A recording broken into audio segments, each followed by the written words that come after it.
Can you hear us on Teams? Yes, we can.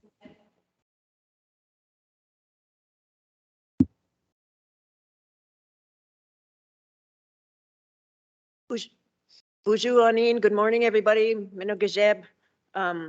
Like to welcome you to the special RTC meeting today on March 15th, Wednesday. And we'll get started with our meeting here. We do have Tara Gizek on Zoom today, so you aren't seeing her in the loop here with us.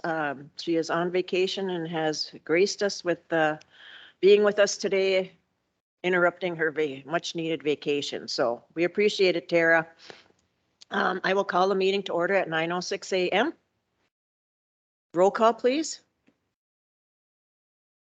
Here.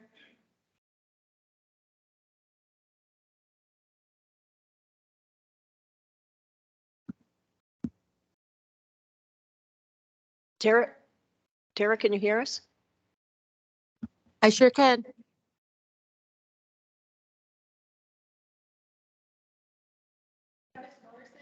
Here.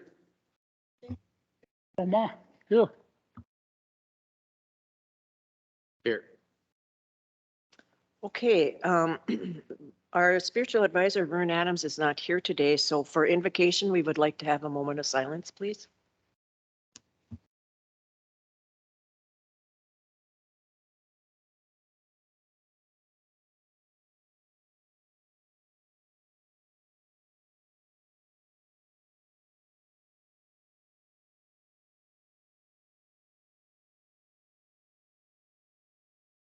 G. McGwitch. Next, we have approval of the agenda.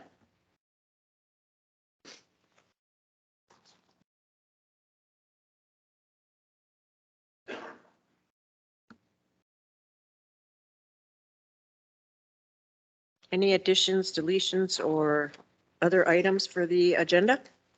Yes, I'd like to bring up, we had a request from our students from Northwoods. They want to attend the MIEA Ojibwe Bowl down at Mystic Lake. And also we had a request coming from John Vukmanich from Northeast Range regarding a big rolling TV for our band member students that go to school there.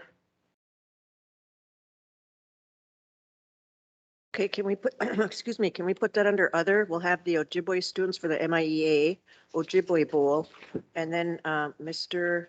Vukmanich. After that, Okay. request.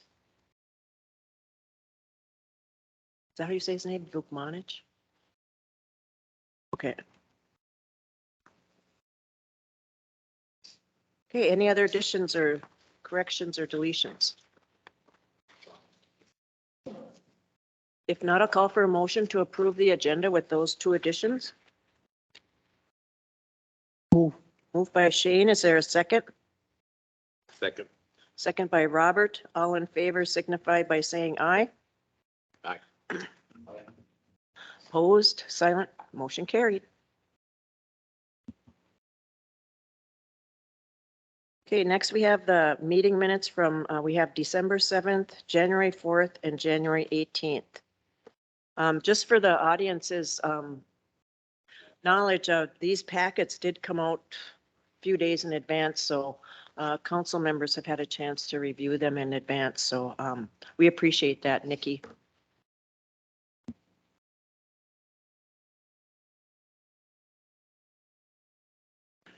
My first question that I want to bring up is on the first set of meeting minutes from December 7, 2022.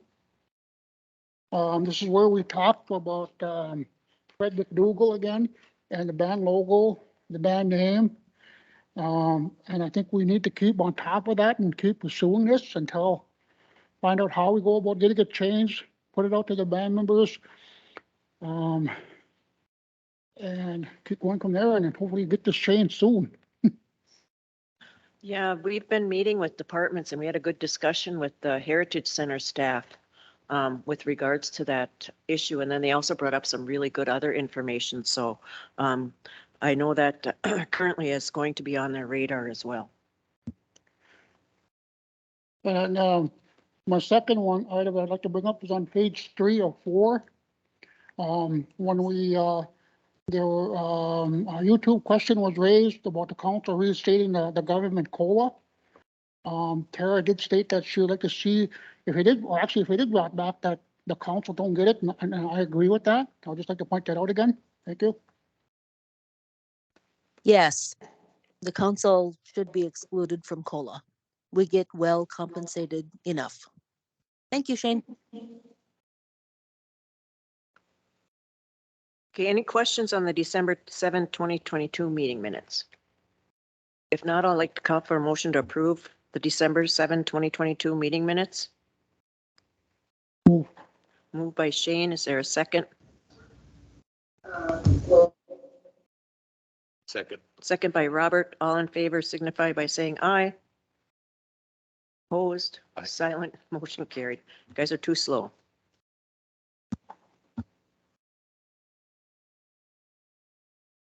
Next, we have the meeting minutes from January 18, 2023.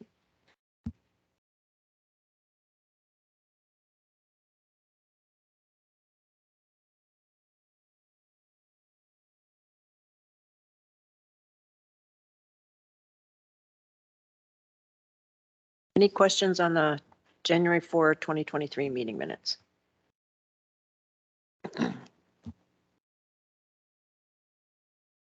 If not, I'll call for a motion to approve the January 4, 2023 meeting minutes.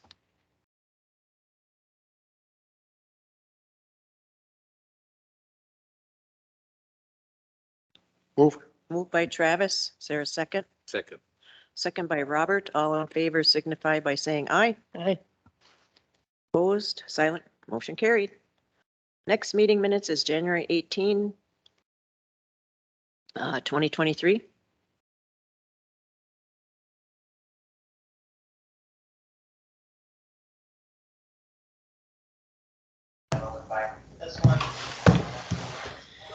Sorry.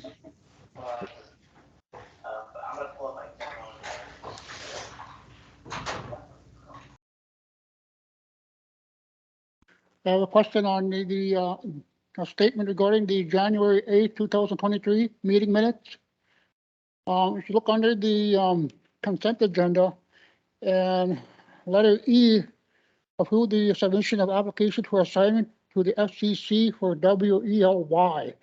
Do we know where we are at with that process, or is it finally done?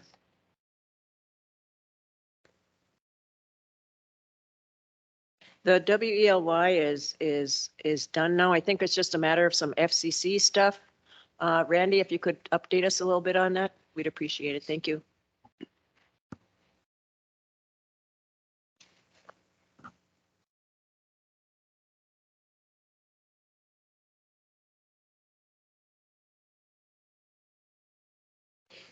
I've submitted the final reports to the FCC for the fourth quarter and done all the necessary paperwork for the closure in regards to the FCC paperwork. So I feel we're good to go. Thank you. Thank you, Randy. Any questions on the January 18, 2023 meeting minutes?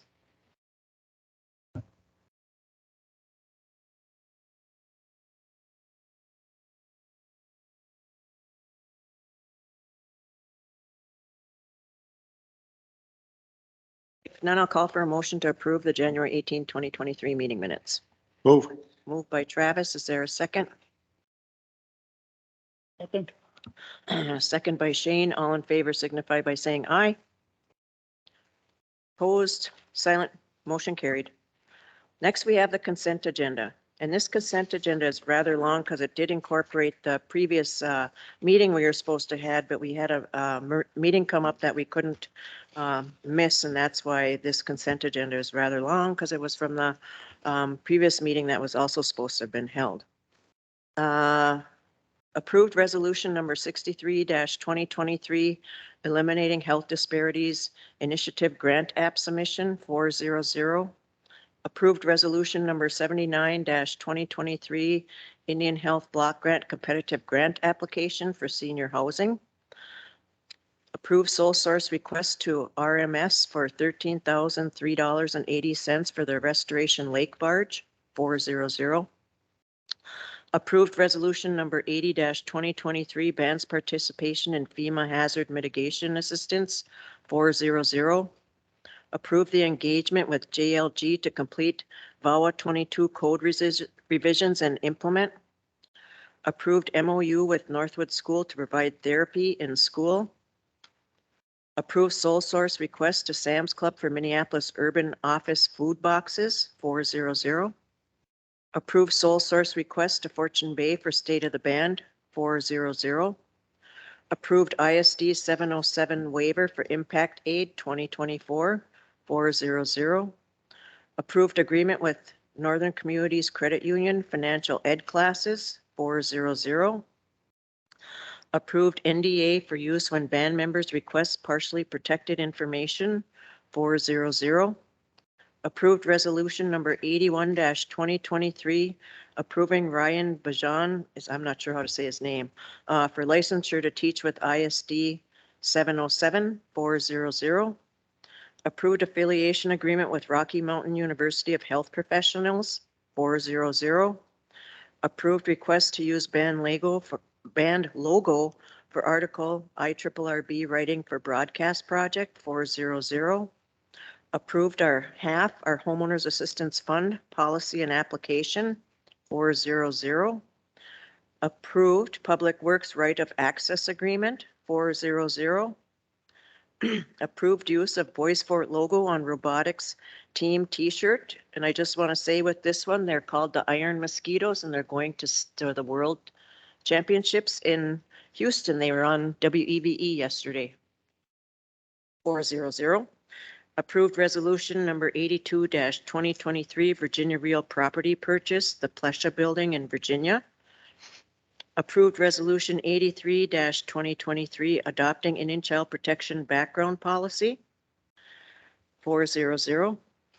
Approved resolution number 84-2023 support of House Finance Bill 274, 400. Approved sole source to Avenue Insights and Analytics annual software support in the amount of $13,823.45, 400.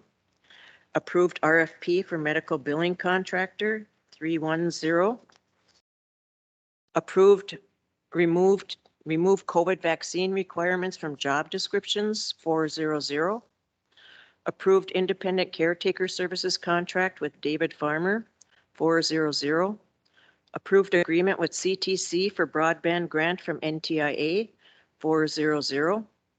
Approved demo contract with MB Customs for OEO shelter project, 400. Approved grant request for USDA Natural Resource Conservation Service, 400. Approved rescinded resolutions 16-2022 and 61-2022 fully lift COVID vaccine requirements for tribal government and enterprise employees, 400.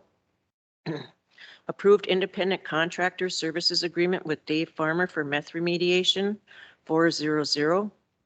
Approved grant contract State of Minnesota mental health and substance use disorder needs for students, 400. Approved Miss Minnesota Net Lake School appearance and KBFT interview agreement, 400. Approved resolution number 85-2023 approving service order number 5 DSGW for ceremonial roundhouse, 400. Approved amendment for New Moon caretaker temp contract with David Farmer, 400. Approved MOU with Net Lake School to provide mental health services, 400. And approved TTPSF grant application for pedestrian bicycle path from Net Lake to Public Works, 400. Rather lengthy, excuse me. I have one question and a couple of statements. On letter V, approved RFP for medical billing contractor. Even though that was approved, we were not pursuing that, correct? At this time, we're not, no. Okay. And then, for the resolution for, resolution 85, 2023, approving service order for, DSGW for ceremonial roundhouse. That's good to see that that's going forward, you know, and, the process has started, but it's slow, but we're gonna get there, and that's good to see. Also, the pedestrian bicycle path, for that lake, that's awesome to see that we're applying for that, and I hope that we get it. Thank you. I'd just like to add with the roundhouse, I'm glad this is gonna be moving forward here in Net Lake, but I sure want to see this process go the same as in Vermillion. Nikki, did you have something?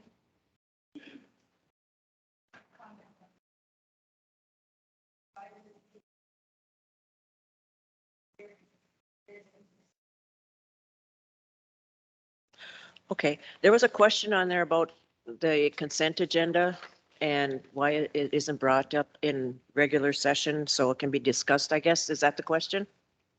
Somewhat?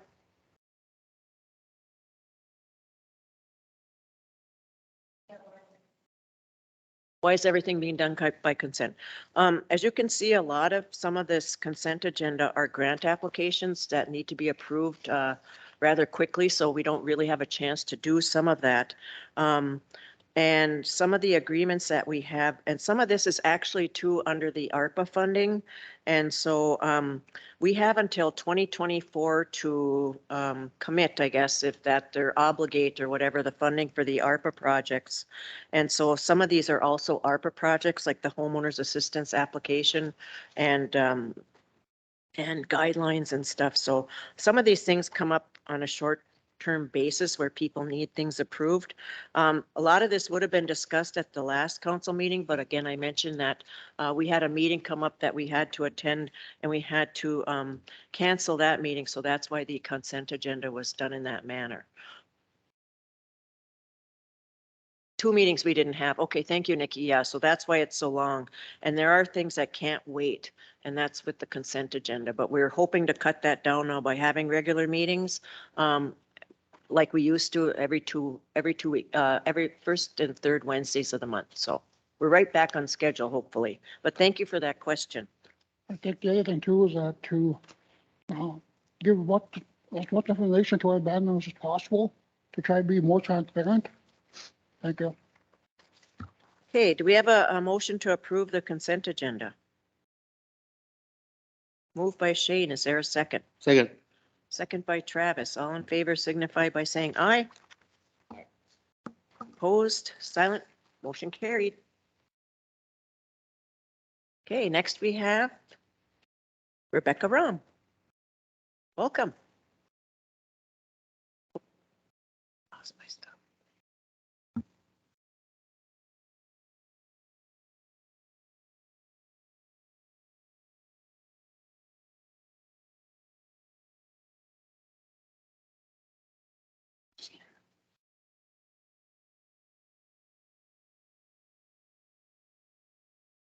Good morning. Madam Chair and Tribal Council members, thank you very much for including me on your agenda today. I'm very grateful. My name is Becky Rom. I live in Ely, Minnesota, and I am the national chair of a coalition of businesses and hunting and fishing groups and conservation groups, for more than 400, that organized around the goal of permanently protecting the Rainy River drainage basin from sulfide ore copper mining. I brought a PowerPoint with me today, which I'll go through quickly, Madam Chair. And I have with me as well today, Paul Shirkey and Lucy Soderstrom. And Paul doesn't look like he's in the room just yet. And at the end of my PowerPoint on our campaign, Paul and Lucy want to talk to you about the Anishinaabe named lakes, and they have a map for you, for the Tribal Council, for your use. That's it. Yep. Is that the one that said Tribal Council? Voice for it? Yep, that's it. Okay. So Nikki is going to help me with this. So if it's okay, I'll just jump right into the PowerPoint. Sure, go right ahead. Okay.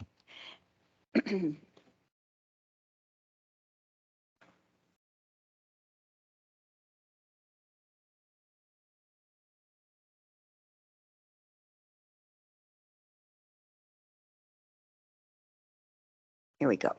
Okay.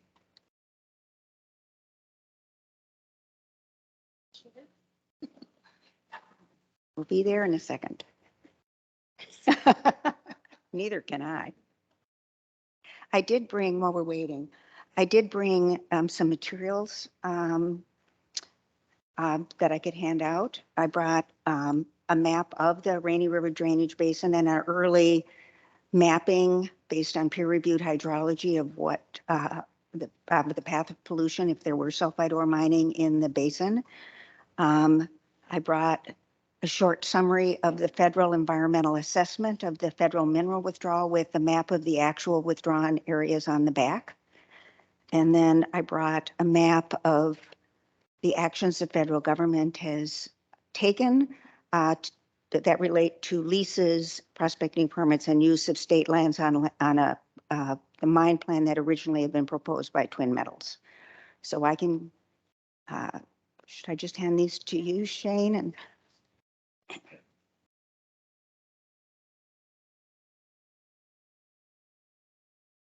And while we're waiting, I'll talk about something else. Nikki will get it up in a second. Our staff, Sam Chadwick, has been working with Nikki on a canoe trip for Boys Fourth Youth. We have funding to send 7 youth on a canoe trip. The dates are set for late August. And Nikki's working with Sam on the application, right? It'll be a trip that is led by one of our staff members, Maddie Von Line, and who was a guide for the Girl Scouts for years, and also a Wilderness Inquiry staff member. So we're pretty excited about that trip. So with that, let me jump into this. Can you go to the next slide? So the geography that our coalition works with, and our coalition is locally, regionally, and nationally based. We actually have even one international coalition member, but mainly it's national. And within the ecosystem, the Rainy River Drainage Basin, there's 4.3 million acres of land that have been protected by federal law. So it's an important landscape, period, for all Americans, but also I know very important for the Chippewa people. So we define it to include, we use these federal protected designations because they give us policy and legal leverage to gain protection. The fact that these areas have been protected in one capacity or another allows us to argue that sulfide or copper mining in its headwaters of these areas is inappropriate because it will violate both the legal and the policy desires created by these legal structures. That makes sense. We lost Nikki, so first, I want to just acknowledge that this is Anishinaabe land, and it's important to the Chippewa, Ojibwe, Anishinaabe people for a variety of reasons. Much of the area that would be covered by proposed copper nickel mining consists of wild rice lakes, Birch Lake, South Kawishwee River, but it's also important ceded territory for hunting, fishing, and gathering in general.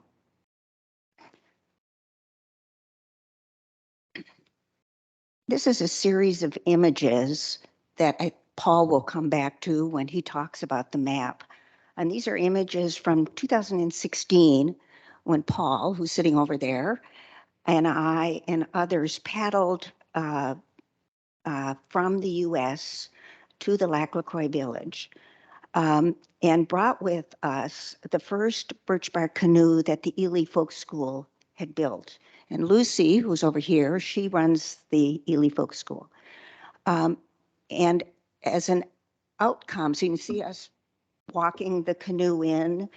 And Paul and I have been back a couple of other times, and it actually was a profound experience for us.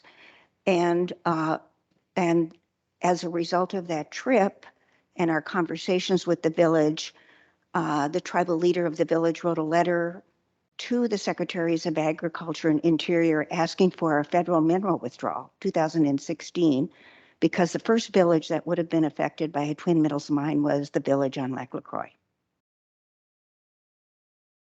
And this is the map that Paul will come up and talk to you about later. I know you're familiar with it, so we'll come back to this. So when we organized our campaign, we set a goal of permanent protection of the Rainy River drainage basin from sulfide or copper mining. We have never deviated from that goal. And everything we do, every strategy that we engage in is to further that goal. This map shows water flow. So Rainy River drainage basin is north of the Continental Divide, the Laurentian Divide, where all surface waters flow north across the international boundary into Canada. And this is a map I gave you.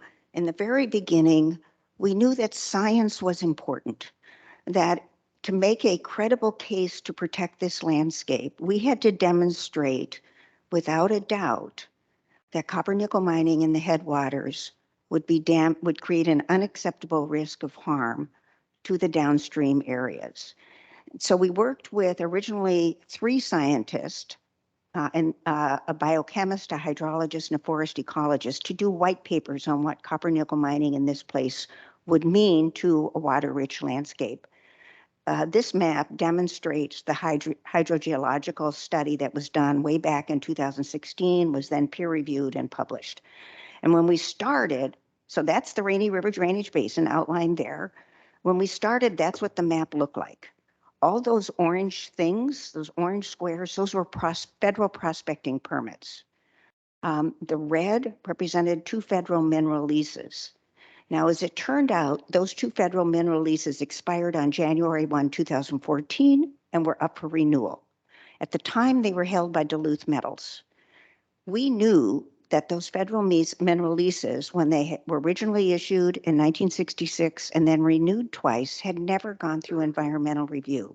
Nobody had ever looked at leasing federal minerals in this place.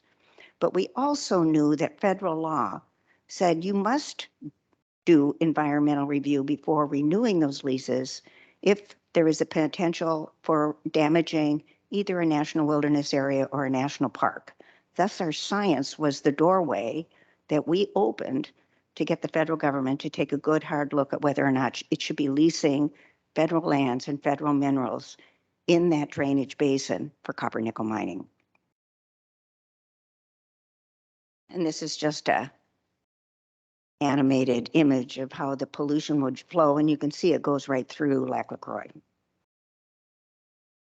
So we developed 5 strategies, multi-layered state and federal protective strategies to protect the landscape. The first was those leases. We wanted to make a convincing case based on science that the federal government should not renew those leases when they expired on January 1, 2014.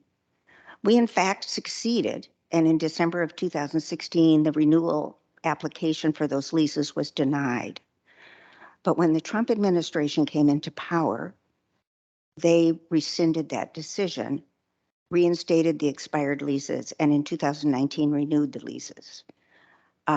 We have since achieved cancellation again because the Trump administration took shortcuts, didn't follow the rules, and they were unlawful leases.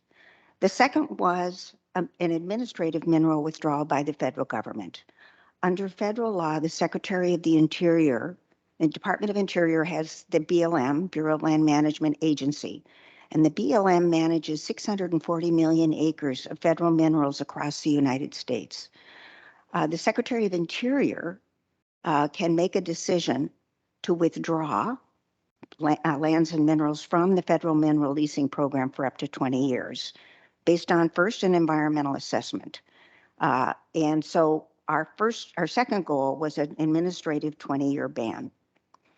Our third goal was federal legislation. This is our champion, Betty McCollum, to make that 20-year ban permanent. And we've been now through our 5th introduction of her bill in Congress. We're working on it very hard with the goal of passage hopefully now in 2025. And then we turn to the state. And we are in the middle of a state administrative process that would ban mining in the Rainy River Drainage Basin with a decision due on May 31. We'll talk about that later. And then we have state legislation pending to ban mining on state lands and to prevent the state from issuing permits in the Rainy River. This is limited to the Rainy River headwaters as opposed to the full basin. Next. So this is where we are. On January 26, 2022, the Department of Interior announced that it was canceling the only 2 federal mineral leases in the watershed. They were at the time held by Twin Metals, and they were canceled because they had been issued without legally required Forest Service consent, and it had been issued in violation of NEPA, environmental review regulations, and in violation of BLM regulations. The leases are gone. So there are no leases in the Rainy River Drainage Basin. Next. Oops. Okay, let's see. Well, so let me go back, sorry. We've also now accomplished number 2, January 26, 2023. I know you all know this, when Secretary Deb Haaland signed a public land order to withdraw the lands in the Rainy River watershed, 225,540 acres for 20 years. And my guess is you got a call from her on that day telling you that she had done that. Let's go on. So just quickly running through, this is the linear pathway. It all starts with an application by the Forest Service for a mineral withdrawal that was done in October of 2021. That freezes everything for 2 years while an environmental assessment is done. That leads then to a 20-year moratorium, and then we want to get our bill passed through Congress. So that's our federal strategy. And so you can see we got 2 check marks, and we're working on the 3rd. That's where we are. And just generally, federal mineral withdrawals protect federally owned public lands and waters. What they mean is that for the withdrawal period, permanent, 20 years, whichever, no new federal mineral leases and prospecting permits can be issued. So it can be temporary by the Secretary of the Interior for 20 years, or can be permanent by an act of Congress. I'd like to acknowledge the support of the tribal community in achieving the goal of the 20-year ban. In 2016, Grand Portage, Fond du Lac, White Earth, and the First Nation community of Lac LaCroix sent letters to then Agriculture Secretary Tom Vilsack, and then Interior Secretary Sally Jewell, asking for a 20-year mineral withdrawal. That was important to them, and it was especially important to the Biden administration. In 2019, the Chippewa tribe sent a letter to our senators complaining a little bit about the cancellation of this whole process by the Trump administration, and urging that the withdrawal study actually be completed. And then there was support again from the Chippewa tribe in 2020 for Betty McCollum's bill for permanent protection. And I know that tribal consultation has been going on all these years. I don't have any personal knowledge of that, but I am grateful that the Biden administration in particular has been consulting with all of you. So I've sort of run through this already pretty much. We had an application under FLPMA, the Federal Land Policy and Management Act, for 225,504 acres, filed in October of 2021. That started a 2-year moratorium. During that time, the Forest Service did a detailed environmental assessment, and then that led to our decision. The next one. And so if you turn over the short summary of the environmental assessment I gave you, you see the land that is protected by the mineral withdrawal. It's everything that's in gold. And so what the Forest Service asked for was everything where there was a unified ownership of the surface land and the mineral rights. There is federal surface ownership beyond this, but the federal government doesn't own the mineral rights.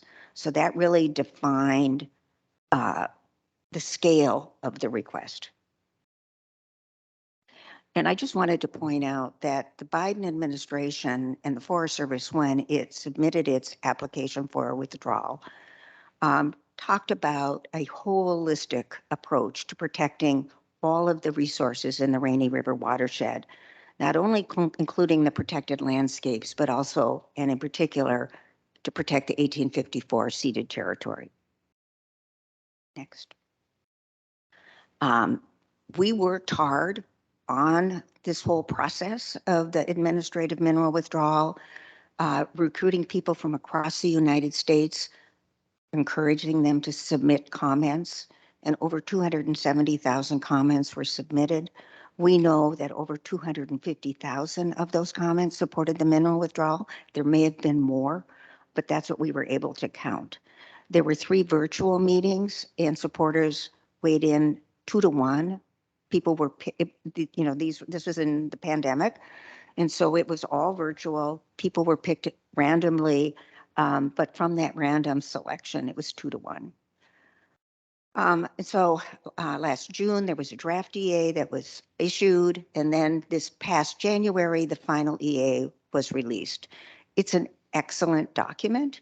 It makes the case that only a ban can protect these resources. I've sort of already run through this, but I just point out a couple of things.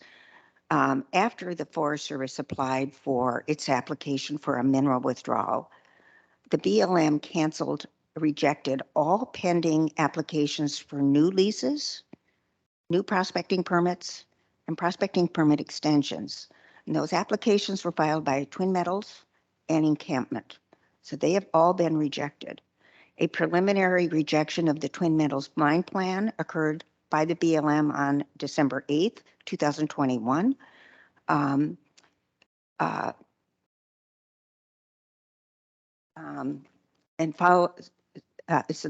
mine plan had been pending for 2 years and was unsatisfactory, you'll see, both to the federal government and the state government. And so the way the process played out in January of 22 on the lease cancellation was, first the Forest Service said, we never consented during the Trump administration to the renewal of those 2 Twin Metals leases, and our withdrawal of consent still stands. That's a legal impairment. Then the solicitor for, was actually the principal deputy solicitor for the Department of Interior, issued an opinion that said, without that consent, and because of these other regulation violations, those 2 Twin Metals leases were unlawful. And then Deputy Secretary Tommy Boudreau signed the cancellation of those 2 Twin Metals leases, and that following that, there was a formal rejection of a Twin Metals mine plan by the BLM. So that's just sort of how it played out. And I'm going to show you how that plays out on the ground. So this was the map before October 21, 2022.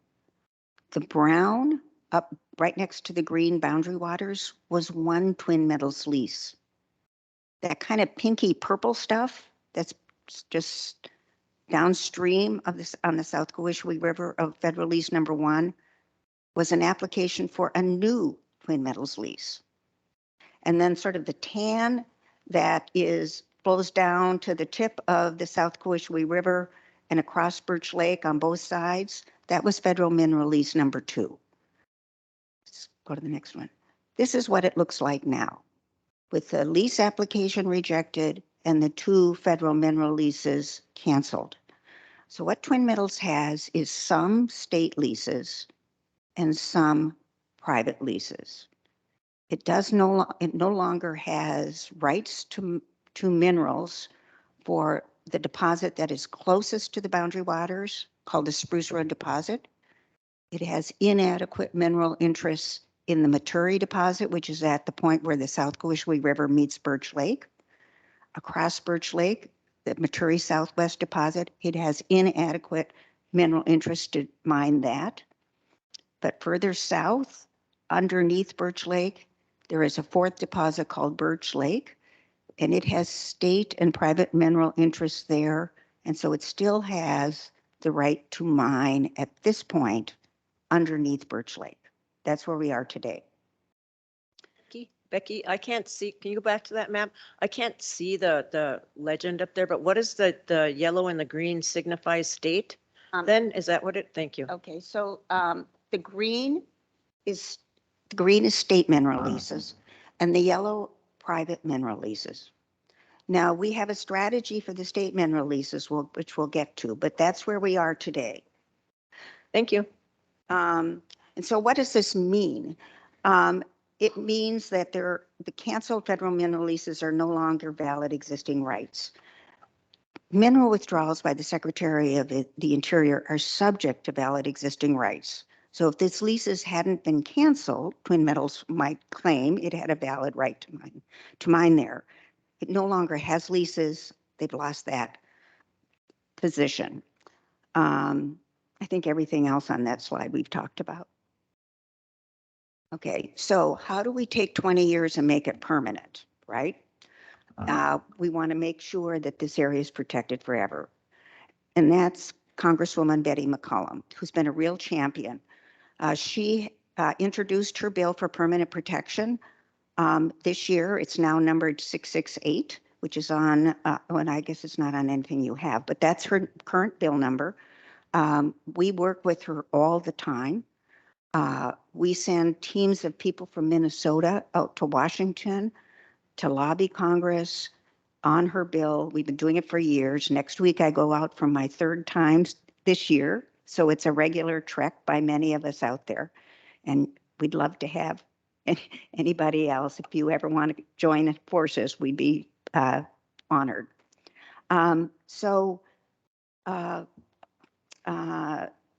Every time we go out there and talk to members of Congress, we make progress. It's a long haul. Bills for protection like this take 10, 15 years. None of this happens quickly. Now, the territory that Betty's bill covers is greater than the administrative mineral withdrawal. Her bill covers 234,000 acres, whereas the administrative withdrawal is 225,000 acres. What she picks up is land over on the west. So if you go over to the west side of the BWCA, you see some blue land with a red outline all the way up to Voyageurs National Park. That's about 9,000 acres. So she covers more land in her withdrawal than the 20-year withdrawal. She also makes very explicit in her bill that it does not impact or restrict in any way taconite or iron mining or gravel mining or granite quarries. All of that is permissible. The sole goal is sulfide or copper mining. So we've talked about our path. Let's keep going. Here's the state. So when we looked at the state, we decided to narrow our geography from the Rainy River drainage basin to just the Rainy River headwaters, which is where all of the prospecting was going on in any event. But the reason we did that is because the Minnesota Pollution Control Agency did a water quality assessment of the Rainy River headwaters in 2017. So we had science by the state itself that said the water quality in the Rainy River headwaters was exceptional, and they used this word, immaculate, which I've never heard used before. It's the cleanest water, among the cleanest water in Minnesota. The MPCA also said the Rainy River headwaters deserves more protection. So we had a statement by the state focusing on this geography, really clean, let's keep it that way, let's add more protections. Now, the way that the landscape lays up, 80% of the boundary waters is in the downstream 50%. Probably see it here. And the upstream 50% is unprotected. And so again, we can use federal law. It's a wilderness. It also has protection under the Clean Water Act as an outstanding resource value water, which means zero degradation is allowed under law. And also the Clean Air Act. It's a class 1 airshed. And so we use federal law to argue that because zero risk, zero damage is allowed, the only way you can achieve that is to say no mining in this place. So then what do? We being Northeastern Minnesotans for Wilderness, so we're a nonprofit headquartered in Ely, and we're running this campaign. Paul and I are on the board. We sued the state. We sued the Minnesota DNR, and we argued under the Minnesota Environmental Rights Act that the non-ferrous mining rules were inadequate to protect natural resources of the state from pollution, impairment, or destruction. This is what's called Section 10 of MIRA, the Minnesota Environmental Rights Act. It's been on the books since 1972. Nobody's ever sued under Section 10 of MIRA. It's the first lawsuit ever. We filed our complaint, and the DNR said, we think you've made a prima facie case that the rules are inadequate. We're not going to fight you. Let's go into a process to decide what the science is and what the DNR's position was going to be. So we agreed to and we're in court, Ramsey County District Court. The court asked the DNR to come up with a procedural order. This is nobody had ever done this before. So how do we do this? So they wrote up a procedural order that provided for a 30-day public comment period where anybody could comment. We had got about 10,000 comments. We gave them a ton of science, same science we gave to the federal government during the administrative mineral withdrawal. And the DNR is tasked with answering the question, should non-ferrous mining be banned in the Rainy River headwaters? Are the rules adequate to protect the boundary waters? The decision by the DNR is due by May 31 of 2023. So that's an important date for us. In the state lawsuit, Twin Metals intervened. They objected to everything, just tried to dismiss the case. They've lost everything so far. But this is what's going to happen next. There will be a decision, and the DNR will say either the rules are adequate or the rules are inadequate. Somebody's going to be unhappy. And anybody who's unhappy of the two parties can request what's called a contested case hearing. So either we'll be unhappy or Twin Metals will be unhappy. So I think it's pretty clear that there will be a contested case hearing.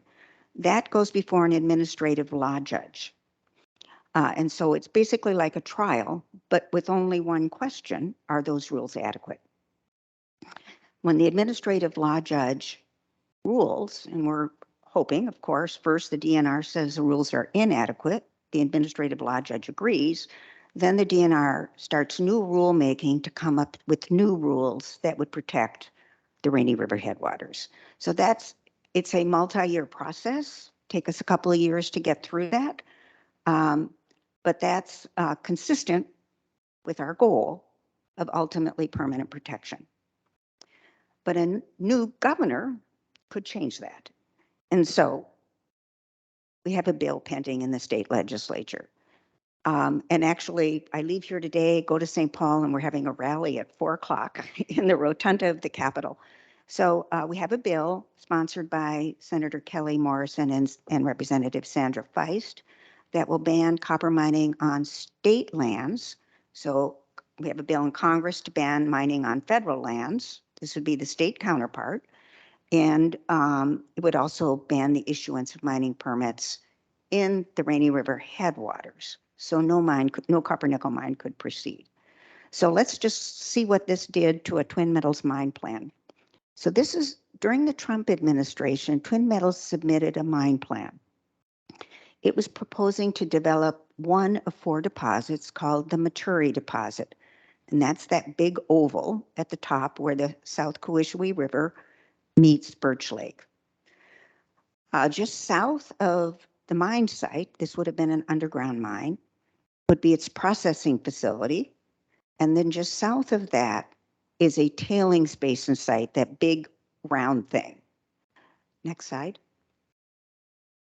So this is its tailings basin site. So what Twin Metals had proposed was something called dry stack tailings. It would take out the moisture down to about 18 or 20%, stack this up quite high.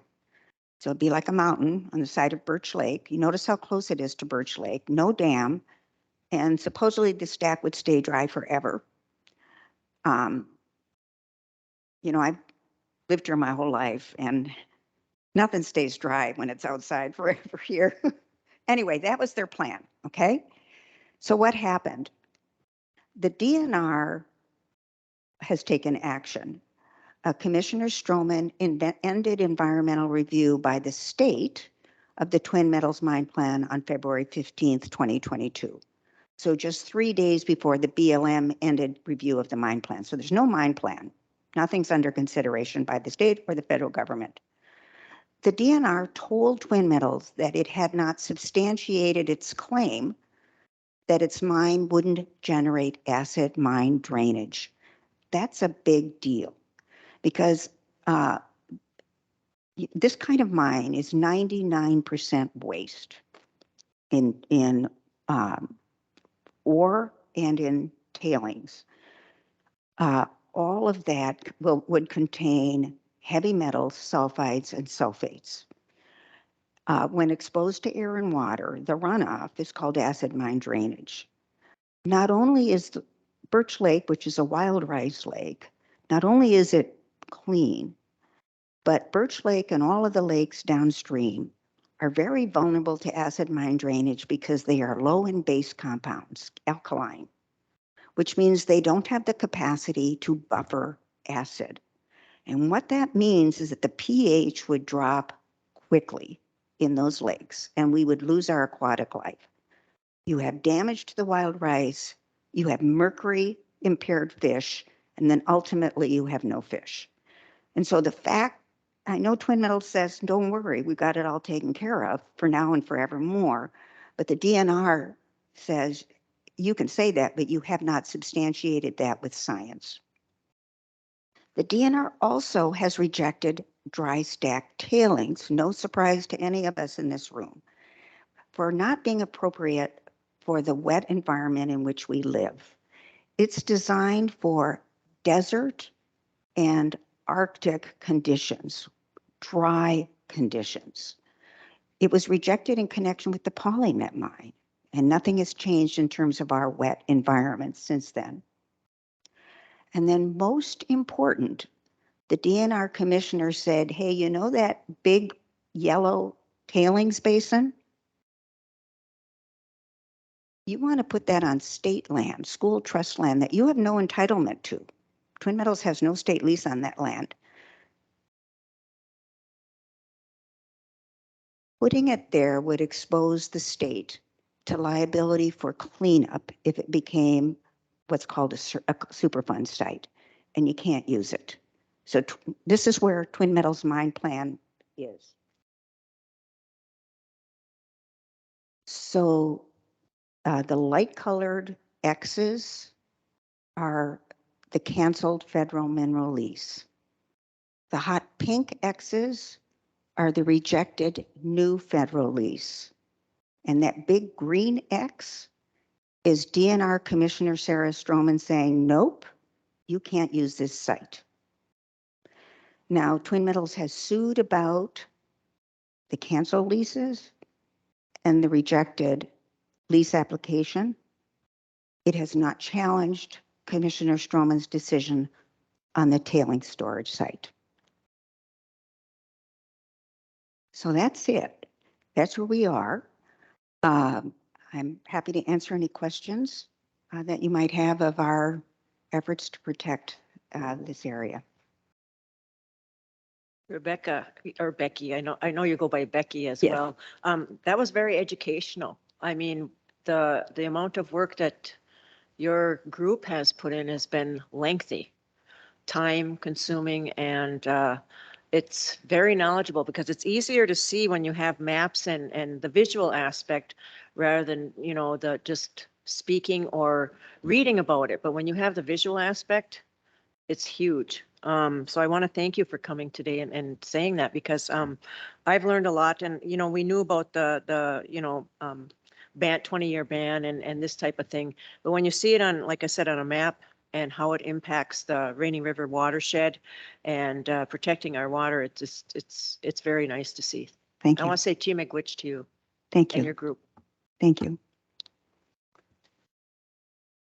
Good morning. Thank you for that. Thank you for everything that you're doing, you and your group. You know, you've done a lot of great work in protecting the boundary waters and also protecting parts of the 1854 treaty area. I've always been one for pushing to do that myself, to protect the 1854 treaty area, because our casino and hotel are reliant on tourism.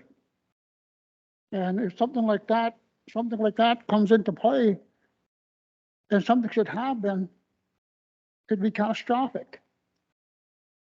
And would tourism drop? And if tourism drops, that affects our casino and hotel, which in turn affects the money that we get from our hotel and the casino, which in turn would affect our money and that we give to our programs and services to our band members.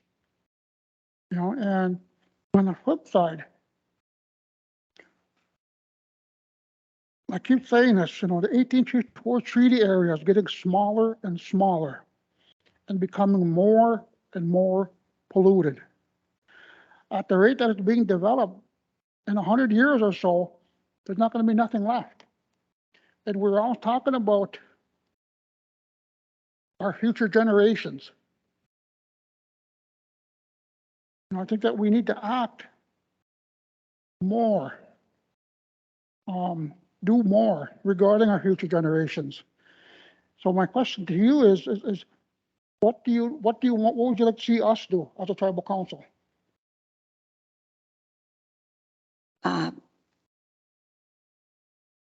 Well, we would be grateful for continued support for permanent protection in Congress and in the legislature. We need that. We learned a lesson of chaos during the Trump administration. I don't want to get political, but it undid a lot of our work from the Obama administration. And it's much harder to undo permanent protection than the administrative protection. So as much as we all can do and what you can do, you feel comfortable doing as a band or as a tribe to encourage permanent protection, that would probably be the most important. We are doing two other things. We have been doing tours. We have a pontoon boat that we leased last summer. Now we're trying to actually buy one. So if anybody knows of a pontoon boat for sale, we've been giving tours to legislators and members of Congress of the South Cowish River and Birch Lake so they can see it. It's beautiful. And it's, as the chair mentioned, it's when you see maps or images or get real on the ground, you understand how wrong this is, that it doesn't belong there. So you are all invited, if you would like, to take a pontoon tour of the area this summer. We'd be delighted to do that. The other thing we're doing is actually very careful water quality monitoring, all the way from Birch Lake through the chain of lakes up to the boundary waters for sulfate. So we're trying to establish what the base level of sulfate is all the way through the chains. We follow rigorous requirements. We go to the right lab to have everything analyzed. We deposit everything with the Pollution Control Agency. There really isn't any ask associated with that, but I wanted you to know that we're actually doing on the ground field work around sulfate.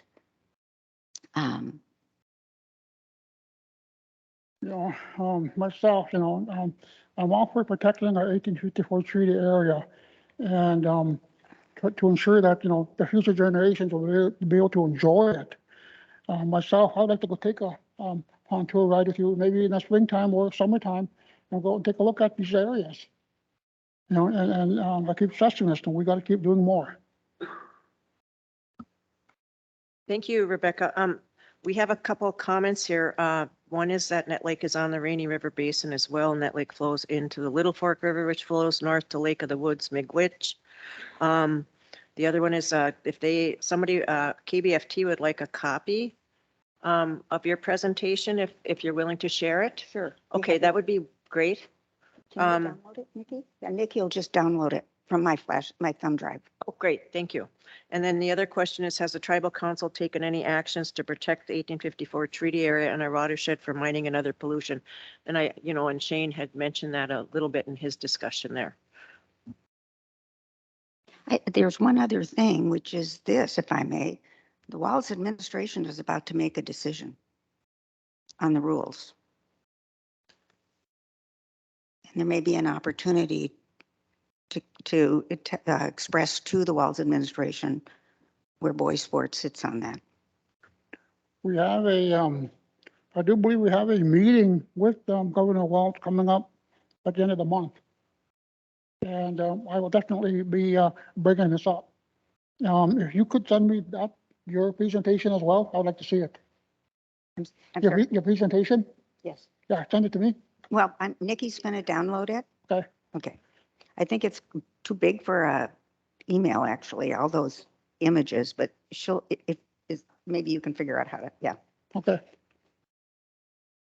Yes, let us know when you're going on your pontoon ride. Yes. That would be nice to go and see. And yeah, we have to find one and buy it this year, but we're working on it. and I think, Madam Chair, we could accommodate you and other tribal council members, whenever you want to do it. So please let us know your schedule and we'll accommodate the pontoon for you. Miigwech, our schedules fill up quite fast, so hopefully ahead of time, and then hopefully the weather will be cooperative. Yeah, we want to wait till the ice goes. Thank you so much today for this. Thank you. Very educational. Thank you. Education is key, and if we don't learn it, we don't know it. So thank you for that. Thank you very much. And now, Paul, and we'll see if I.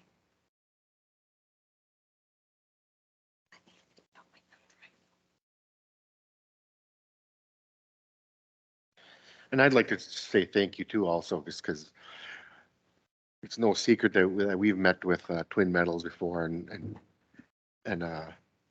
they paint us a pretty picture of what they're doing.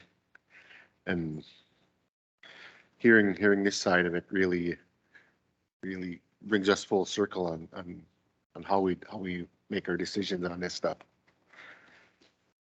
It's I'm looking forward to that pontoon ride. I go up there and hiking every few times every summer.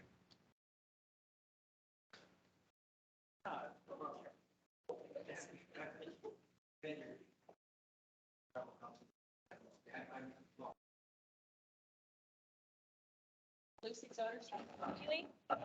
Oh, thank you. So, Rich, you want to be here?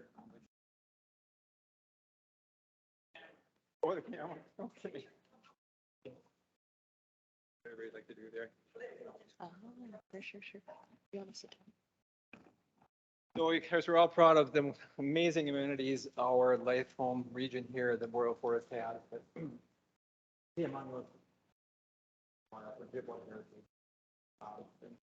think that we celebrate and educate other than the residents alike. One of our areas most powerful and underappreciated legacy is your heritage. So when we founded the full school and the EA, nonprofit school in 2015, one of our goals was to find ways that we could be a bridge between the native and non-native communities in the area.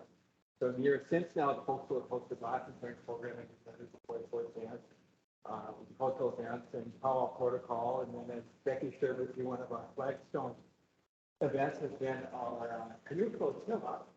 They left the Troy Village to join them for their summer powwows. My wife Susan and I with the Native Connections long enjoyed with our dog stick business, traveling to Electric Troy, summer by winter by dog sitting, enjoying their cultural heritage. And some years ago, when Sue and I and our kids were there for their summer powwow, she took the time shared with us. And remember the days when these flotillas of canoes coming all the way across from Net Lake and Lake Vermilion to join Electric Troy for their summer powwow. I'm sorry. They can't hear you. Recall times past when flotillas of canoes would arrive at Lac-La-Croix Village from Boyce Fort here to join them for the summer powwow. And he mused about wouldn't it be fun to resurrect that. So we took the challenge, and the folk school has done just that. We've hosted a few of these flotillas of canoes traveling across the boundary waters to arrive at Lac-La-Croix. And on our most recent one, as Becky shared with you, we made an interesting epiphany because the tribal elders shared with us this map they created of the western side of Quetico Park with all the original Anishinaabe names and meanings. And we were blown away to find that cultural heritage still existed out there. Some of you may remember an elder with her tribe, Kelvin Ottertail, had put that together and spent 10 years working on it. So we took up the challenge and wondered if something similar might exist for the Ojibwa communities on our side of the border. Came back and met with Jalen and Kyle at the Ojibwa Center here, worked with Bill Latati, who founded the center, and Rick Anderson, my colleague on the Ely Folk School Board of Directors, along with a host of other band members to see what was out there that would cover this side, the Boyce Fort Band. And lo and behold, it turns out that your tribe has a wonderful legacy left behind by early missionaries and explorers here in the 1800s in their diaries. And the greatest concentration of remaining Ojibwa names and meanings for any given locale in Minnesota turns out to be yours. So we were able, in working with archaeologists and historians associated with the U.S. Forest Service and National Park Service, to come up with 109 names that comprise most of the significant place names in your tribe's original realm, the 70 some miles of terrain between Tower, Minnesota, Lake Vermilion, and of course here in Net Lake. So then working with various artists, including your tribal artist, Louise Isham, over a 2-year project, we put this map together, and we're pleased and proud it's completed now and was received with a great response at our unveiling ceremony at the Boyce Fort Cultural Center here last fall.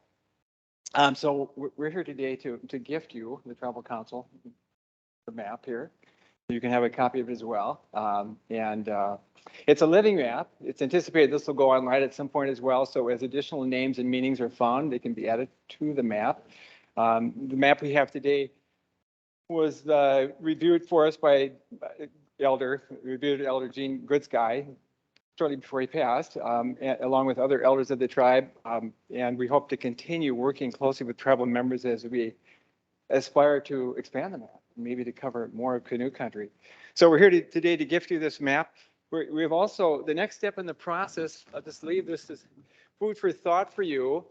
IRRR has taken a keen interest in the project and has funding several, 6 to 8, maybe more, in large outdoor weatherproof format. This map is 3 by 6 feet. The ones IRRR proposed we make were used at outdoor posting, which would be 4 by 8 feet. It would be metal, weatherproof. 4 by 8 feet, essentially sheet of plywood for that size. And to be posted in public kiosks and information areas around North Woods to introduce people to our areas of Ojibwa heritage. And one of the places considered for potential first posting is just a wide store, and that's Branson.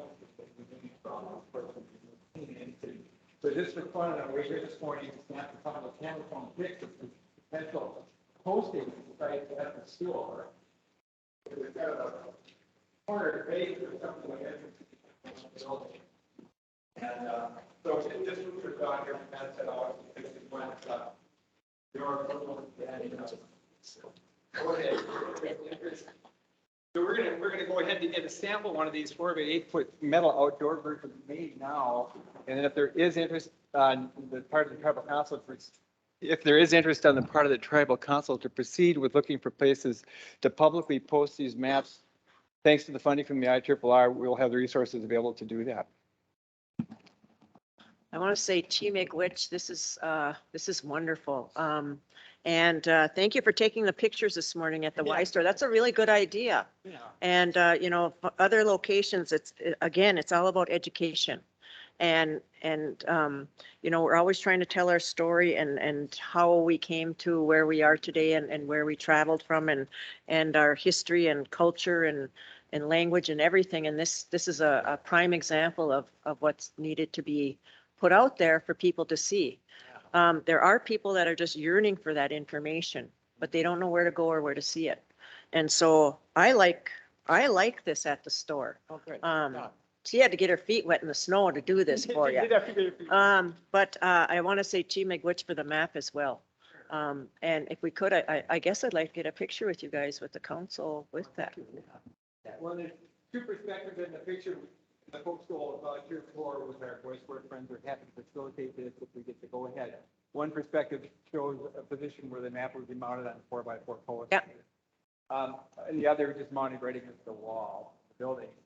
Although the obvious problem comes up in the winter time, if it's against the wall of the building, you're climbing over a snowbank to see it.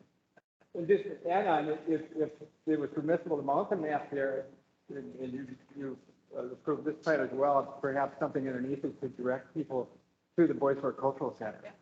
With, like, don't you have those camera phone QCR things people can flash so they can get immediate information about where to go find?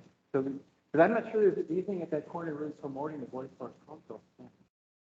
And I think that empty little corner there is very, very effective to get the word out. That's an excellent idea. Yeah.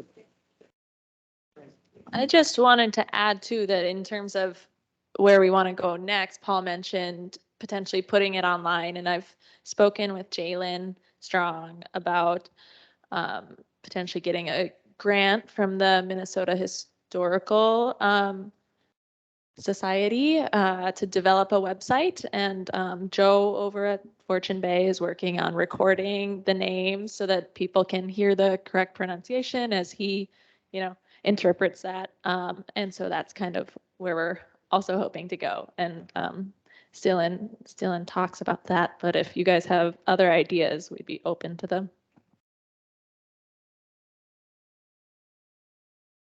Can we get a picture at this time? Yeah, please. Yeah. Are we here by the map?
Okay, if we could just take a little 5-minute break, we'll be getting right back to our business here.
Okay, thank you, everybody, for that little short break. We'll get on with our agenda items. Next, we have Tony Wakeham up.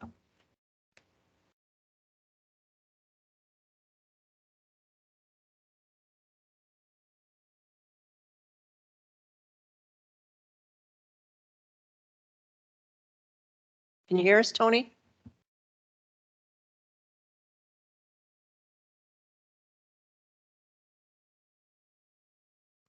Tony's in the building. I'm sorry. I thought she was online.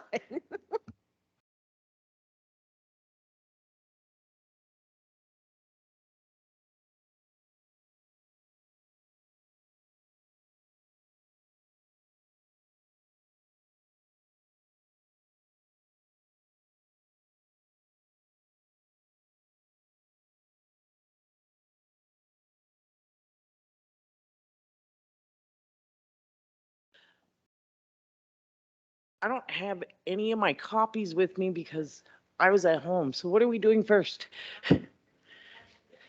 Have the independent services contract with Mesh Minnesota Engagement on Shelter Housing. Okay, so that contract is for Jane Lorenz to provide technical assistance for us with grant writing for homelessness. And the majority that is going to be for the homeless shelter in Palmquest, the project that I've been working on.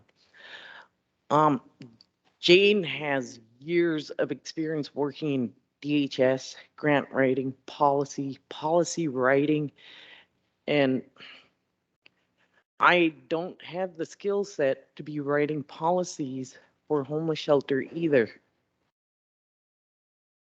And this was a contract that was approved, I want to say January 2022, sometime in 2022, that the council had approved before. And so there's no cost extension to what was already approved in the original contract. So this, apparently we started on it and then we didn't, is this the one where we didn't use all the money or? Correct. Okay. And this is just to extend that out just a little bit to get this spent out and completed. Yep. Okay. And she's also going to provide assistance with the 3 new housing resource case managers for the homeless shelter so that we can get the housing stabilization Medicaid program up and running correctly. And it's going to help open them doors of the homeless shelter and set these staff up to be successful in generating that revenue to keep them doors open.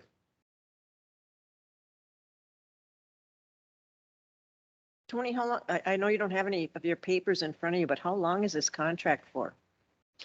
I Trying to believe it's look. for a year Okay. or until the $19,200 is spent out. It says, term, December 31st, 2024.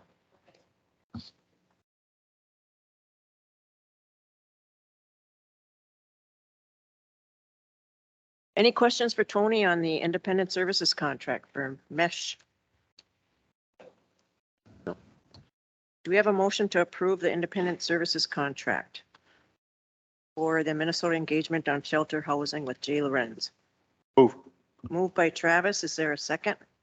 Second. Second by Robert. All in favor signify by saying aye. Aye. Opposed, silent, motion carried. That'll be really helpful. Okay, Thank now you you. have the donation policy. I don't have that one either. That's okay, we've got it here. So there's a little bit of history with that. That the first policy was created in 2004. And so it fit for them financial times of 2004. Oh, okay. It doesn't no more. And since I've been a part of the donation committee in 2018, we haven't followed that policy. So if a band member requests a $500 donation, as long as they showed in the letter that they raised up to $500, we would match them. But then when we got new donation committee members, it kind of went back and forth and they didn't want to approve that match to a band member. So, And so there's a need to update it. so the one that we have here, is this the updated one or no? I believe so. Can I peek, Shane? Oh, yeah, it was viewed by the tribal attorney February 9, 2023. Yeah. Okay, Yes. Okay. that's the correct one.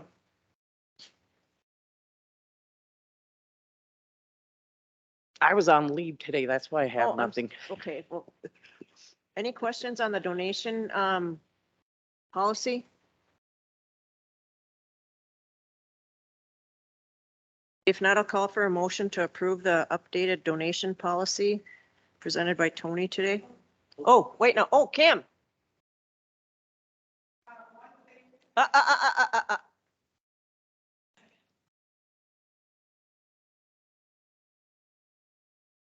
The one thing that I haven't seen it and I haven't talked to Jeff about it, but I have sat in some IRS general welfare exclusion meetings.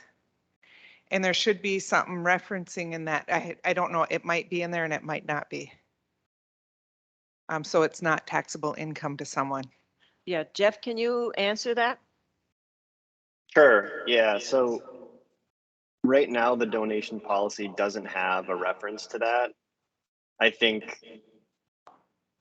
the purpose of the donation is going to drive, I think, whether it's a Okay. qualified general welfare program. So we could reference that possibility, but I don't think we can predetermine it because it'll differ depending on kind of the purpose of the use of the funds. Okay, yeah, because right now the IRS has a moratorium on reviewing that stuff until they come up with a better defined policy. And I figured as we go on and doing policies, if we can put them in there, let's get it in there. Jeff, can you add that in there somehow? Yep, we can add a point at the Okay. bottom that, you know, donations may qualify for general welfare, and then Okay. we'll just have to kind of establish process that if the band member or whoever's getting the donation wants some clarity on that, we can assist them. Okay, sounds good. Thank you, Kim. Okay, with that addition that we just was brought up by Kim and Jeff will insert that, can we call for a motion to approve the donation policy with those, with that addition of the general welfare exclusion?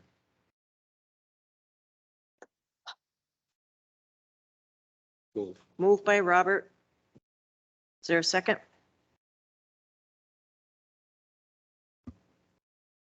Second. Second by Travis. All in favor signify by saying aye. Aye. Opposed, silent. Motion carried. Good job, Tony. Thank you. Thank you. Thanks for running in. Surprise. Next, we have Miranda Lilia with the social media policy. Good morning, Miranda.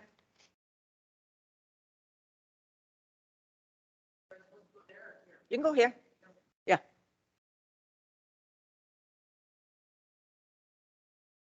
Good morning. Once again, for your review is the social media policy. I've given you two different social media policies. One is the previous policy that has been presented to council at least 3 times in the past. The second policy that I've given you to review is from Gila River. This Chairwoman Chavers submitted and I adapted it to fit Boys Fort. So you have 2 to choose from if you choose to adopt one today. Couple of things you should pay attention to is in the second policy, in the third paragraph, there's some highlighted area language. We don't have that type of expectation listed in our personnel policy. So if you wanted to adopt it with that language, we would need to make that change.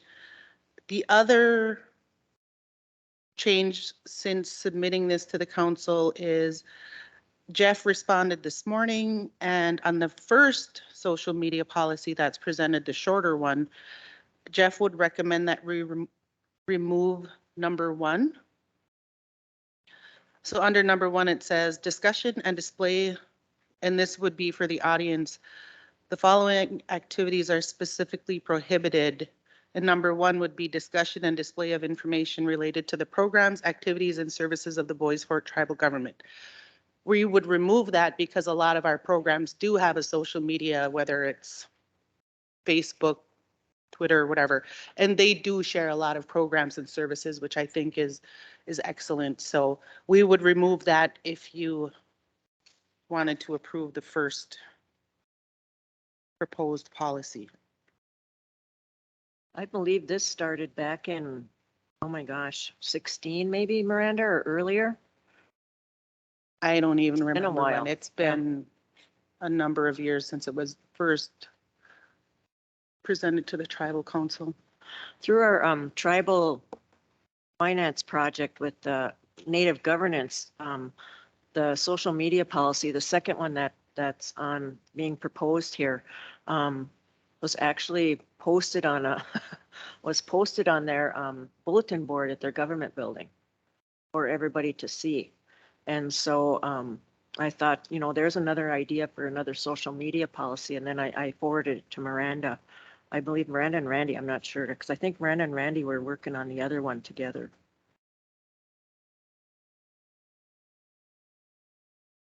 I agree though, Miranda, with that second policy, that yellow part, I think would have to come out.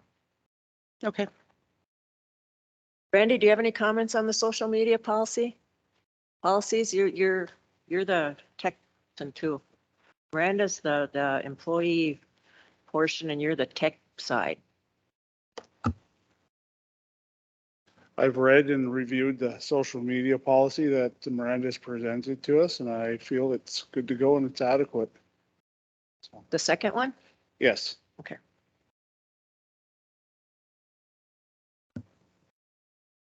Without the yellow portion in it, I would say. The yellow portion that it says on here is it's a non-work social media use. It says employees must also take care in their social media use outside of the workplace. This is where the yellow portion comes in. It says additionally, all employees have an individual responsibility under the Bois Forte personnel policy to conduct their personal life in a manner which does not interfere with the performance of employment obligations of the Bois Forte band. And Miranda put in parentheses, we don't have this type of expectation listed in the personnel policy, so a similar statement may need to be developed. And I think that we could just remove that out at this time if we're going to adopt the second one.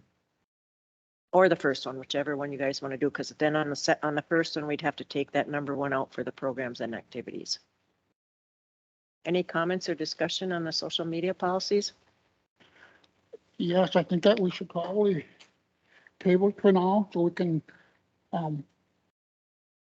really take a good look at it and maybe sit down with Randy and Miranda and anybody else, you know, any of our other directors and because I would hate to see us approve this and turn around and shoot ourselves in the foot, so to speak. But I do believe that we do need a policy in place. So we gotta look at it carefully and go from there. Trav or Robert, Tara, anybody? Yeah, I think that we need to, I really am against any social media policy. I'll just say it. I was terminated because of social media when I worked for Bois Forte, and I don't want that to happen to anybody else. I do think that we do need some sort of policy, but the employment of Bois Forte is at stake for that, and I just am against any kind of policy. I was terminated even without a policy in place right now. So that's what I'm worried about is terminations because of voicing one's opinion. Miigwech. Randy, I have a question for you and Miranda, maybe. It says, do we have anything in place right now where during an employee's work hours, except authorized breaks, employees must refrain from accessing or posting on social media or personal devices, or ban provided equipment unless authorized by your supervisor for work-related purposes. Employees are directed to review the ban's information technology policies, which states that employees are provided with access to the internet for the purpose of conducting official business. Well, we have computer usage policies in that, in the existing personnel policy manual that dictates that, you know, specific programs have a need for social media, websites, Facebook pages, and it's with expectation that they're allowed to use that during the day for their business purposes. Staff that does not need that access then would be prohibited from use from that until it's break time or lunchtime. Okay. I have a question with cybersecurity and with I know that a couple tribes have been ransomware, and you know, I'm wondering about the use of the email accounts.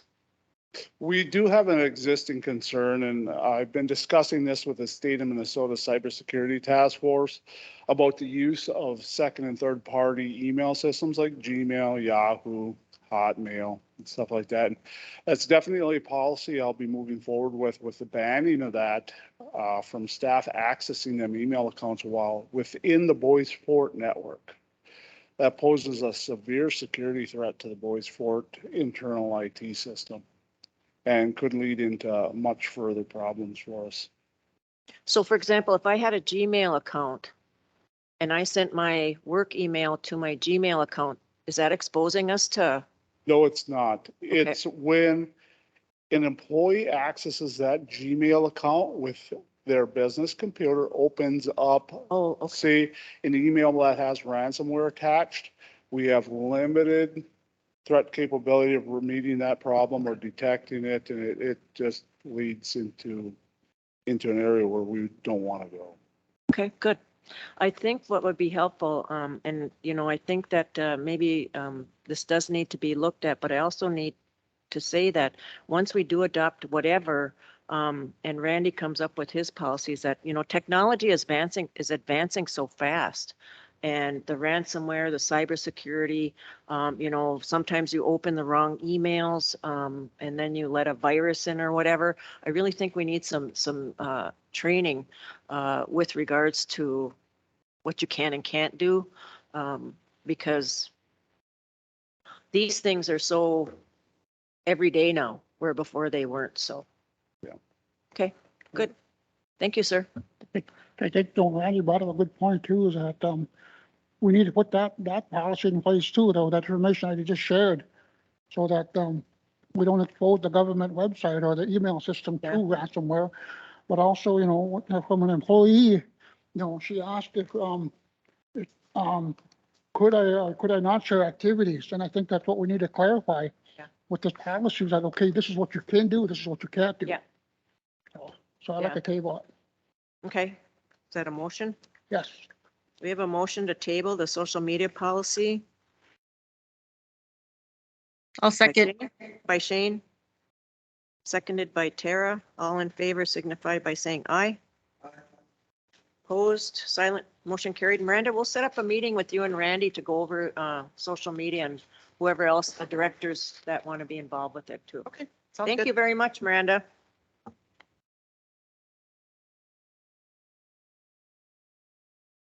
Okay, next we have Darlene Johnson. Morning, council. Oh, good morning. I'm here to talk about a second amendment to the contract for Bluestone. There are two amendments, compensation study for HR and a compensation study for Fortune Bay. The HR one is for 78,000 and the Fortune Bay one is for 40,000.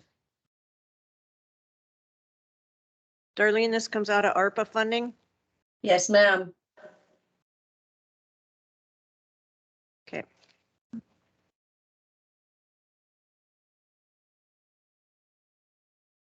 And this second amendment came about because there were some additions that needed to be looked at for both studies. Okay. Any questions for Darlene? Yes, I basically agree with what they're saying at the top of the page of the, down the Chippewa Compensation Study Contract Agreement, where it says due to several complications.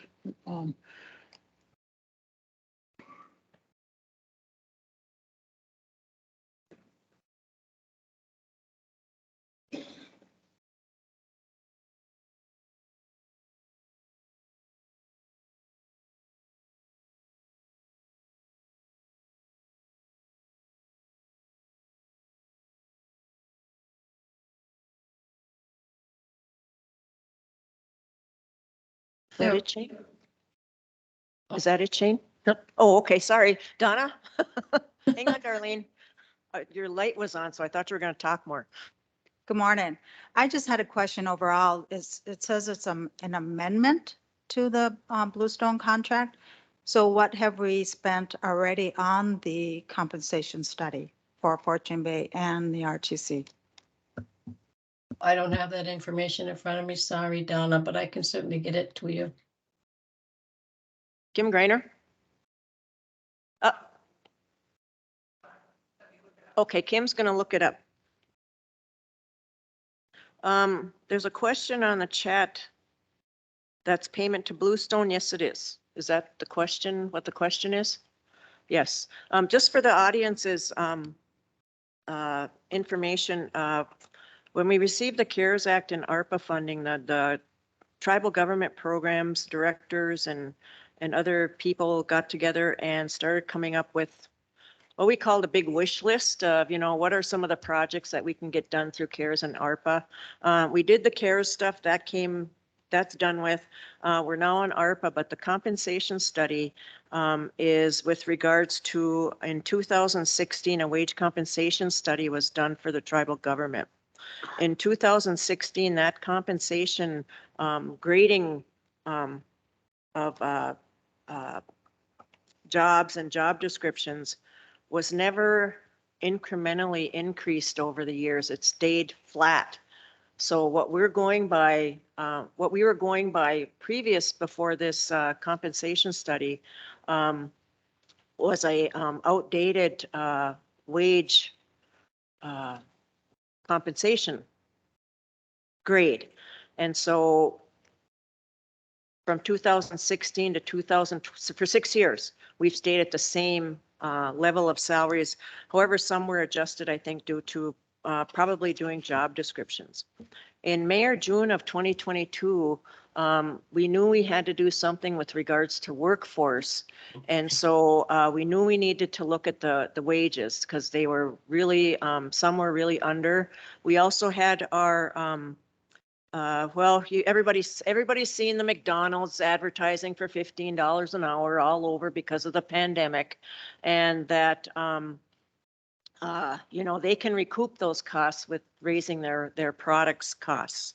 But it grew harder for us to recruit people. So Boys Fort has had the minimum wage. It did increase it to 10.10 years ago, but right now we're looking at part of this wage compensation study is what is the impact of possibly raising our minimum wage up to 12.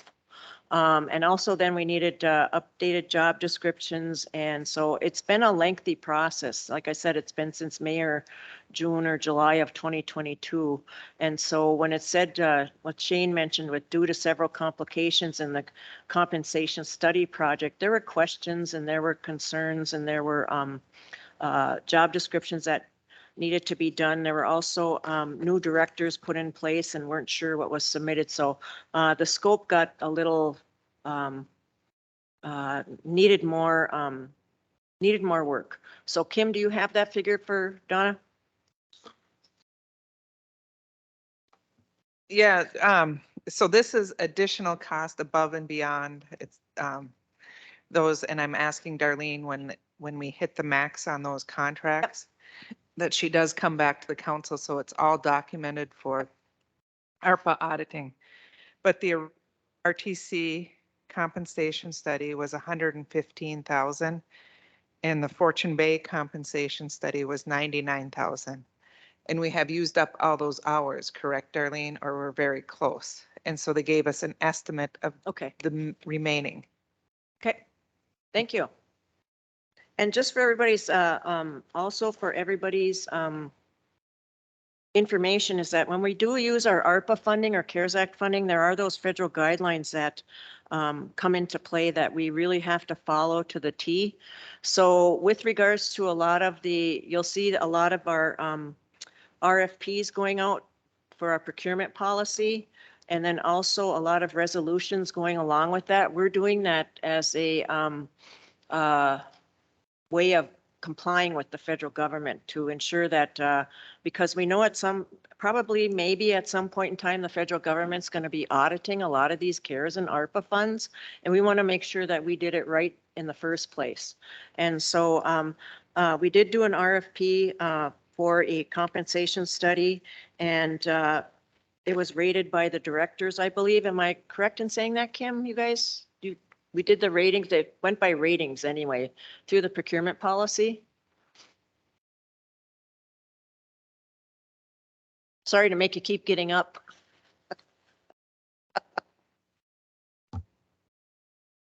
Okay, yeah, we did do an RFP and there was, I believe, 3 or 4 firms that responded, Darlene.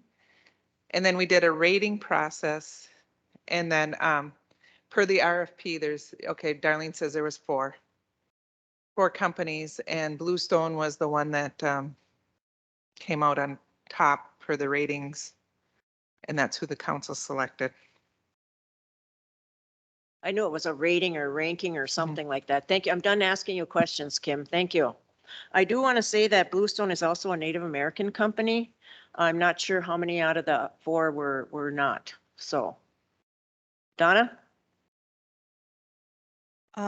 So with the amendment and what we've already spent, it looks like it's going to be $332,000 that is spent on the compensation study. Yes. So I just have to put a plug in for the police department, law enforcement.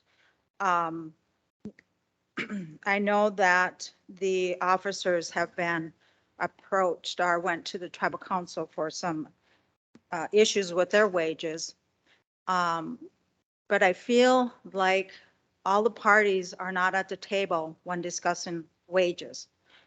I don't believe, because currently under the OPM, the Office of Personnel Management for the Bureau of Indian Affairs, their current wages for a law enforcement under the BIA federal is going through a major adjustment.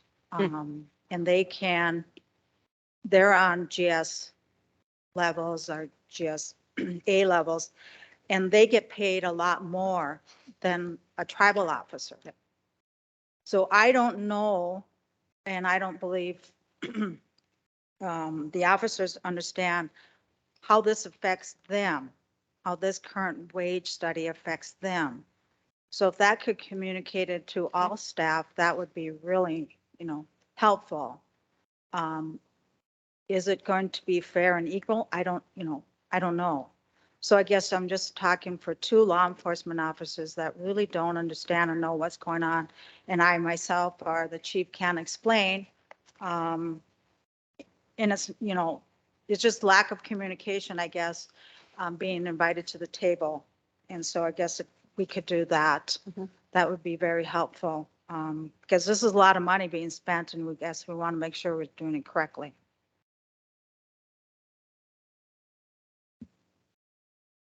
Kim, can you explain what Donna's talking about is we do have the BIA officers, but we also have 2 tribal officers that are hired under Boyce Fort. So Kim, can you explain the funding for the tribal officers, please? Okay. So when we went self-governance, probably in the mid-90s, we left the BIA with the BIA, or the police department with the BIA. And at that time, if we did not spend our budget, the BIA was refunding us the balance. And so we had accrued a big balance of law enforcement dollars. Well, then probably early 2000s, the BIA caught on and they weren't supposed to be doing that. So they stopped that. Yeah, but they didn't take the money back either. So we've been paying the tribal officers out of that pot of money, and this year the money is running out. But the wages is, we have the money that they're paid out of, but then they're also, wages is a separate issue that we have, but it does play into the budget.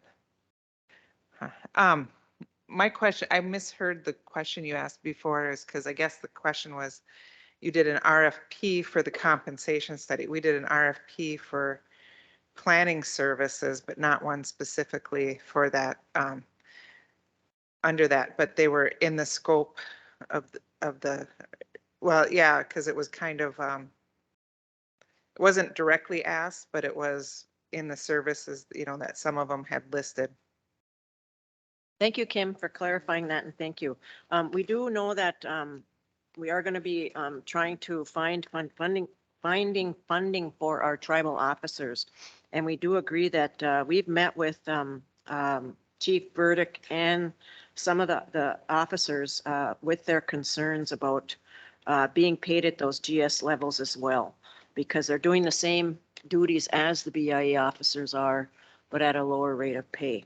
But again, like Kim mentioned, the funding pool where they're getting paid out of is going to be running out soon. So we have to find another avenue to compensate or pay those officers with. So that's another issue we're posed with down the road.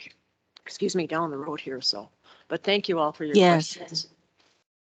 I'd like to mention and add that thank you so much for rating the BIA ranking monies, that the police officers are high on that ranking system now. I don't know if they're number 1 or 2, but they're high now.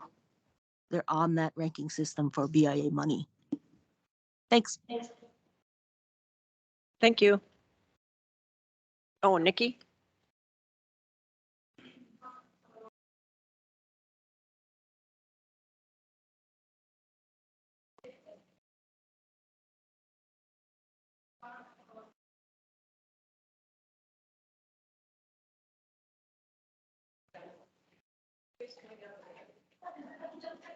Hey, Kim, maybe you better sit right at the front. Kim's coming up again. For all the projects out of our ARPA funds and the health assessment project, as of to date, that's on a system and posted is $719,692.63. Thank you, Kim.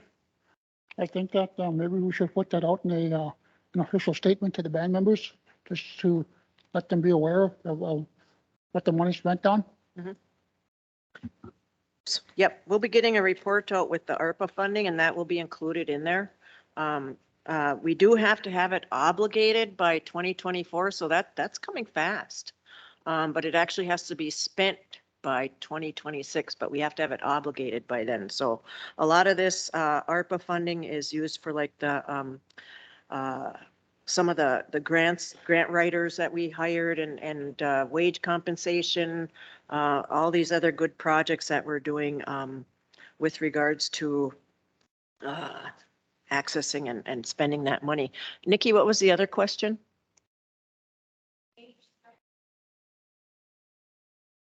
Okay, the tribal council did adopt the grade structure, but that's all that's been adopted out of the wage compensation study is the new grade structure. Currently, the directors had until March 14th to get all their updated job descriptions in.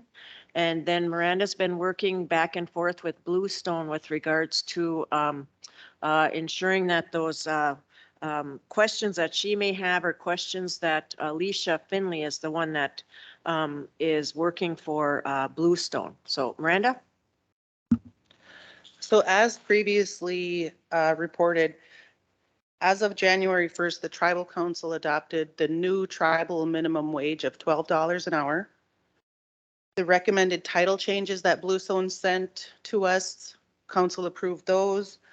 The FLSA exemption changes that Bluestone recommended, council adopted those. And then, like Kathy said, the new updated grades was adopted as of January 1st. We do have the finalized compensation study. It was sent to myself, Luke, and the council on February 9th, I believe, if that's a Thursday. And so right now we are just waiting for council to meet, go over the final report that was provided to us and implement it. Thank you, Miranda, for that. The next step, we did get that compensation study emailed to us, and it does break down the positions and everything, and it was a really good report. I myself, I really haven't had a chance to look at individual or the whole compensation study because we just got it. Was that last Thursday, Miranda? I believe. Yeah. And so one of the questions that the council and I think the programs will be dealing with is, can we afford what they're recommending? You know, because we do have people that are being paid at a lower rate right now that need to be brought up. And so can the programs and grants afford it? And so that's where we're at. That's our next step. So Luke, if you'll set up a meeting with regards to the compensation study with the tribal council and Miranda and yourself, and we'll get going on that. When it will be implemented, we really can't say. We don't know. Kim, you'll be a part of that too. And whoever else you feel needs to be in there. But again, it does boil down to funding availability and how it impacts some of the programs. So we have it, and now we need to look at it and go from there. So we can't really give you a date right now, but it's getting closer than what it was before. So we're getting there. Okay. Thank you, Miranda. Thank you, Kim. Okay, next we have, did we approve that contract? No. No, we Okay. didn't. Sorry about that. We Nope. kind of got on the wage compensation. Sorry, Darlene. That's okay. I was gonna step my foot in here and say, whoops, hang on. Okay, do we have any questions on the second amendment to the master contract? If not, I'll call for a motion to approve.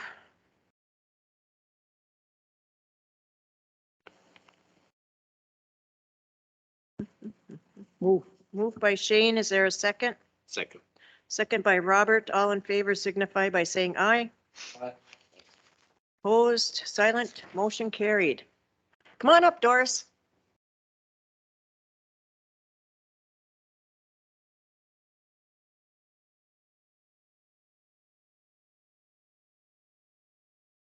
Good morning.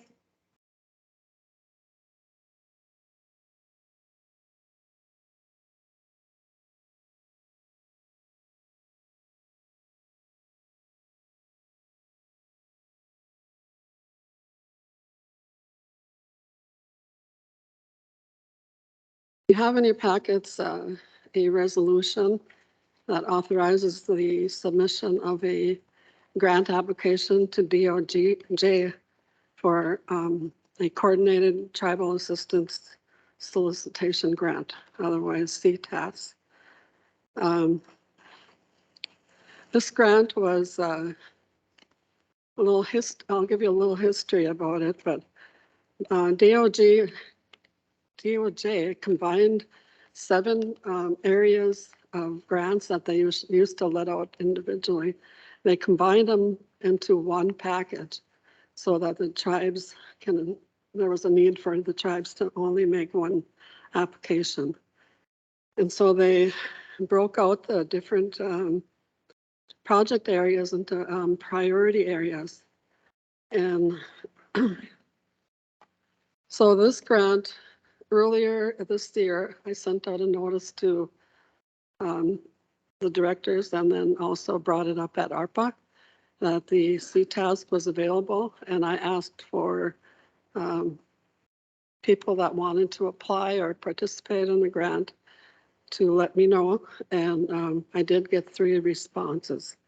one from, for priority area number 1.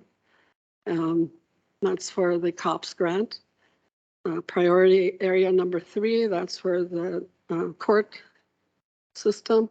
And priority number 9, which is for youth. And so originally, the police department was going to participate and apply for funding. However, after looking at the grant, it wouldn't be enough funds to do what they were proposing. And so the DNR was going to withdraw their participation, but even with them withdrawing, there still wasn't going to be enough money. And so the DNR is participating, and they are going to be applying for training and equipment. Chris Holmes, I have Chris on the line or on Zoom.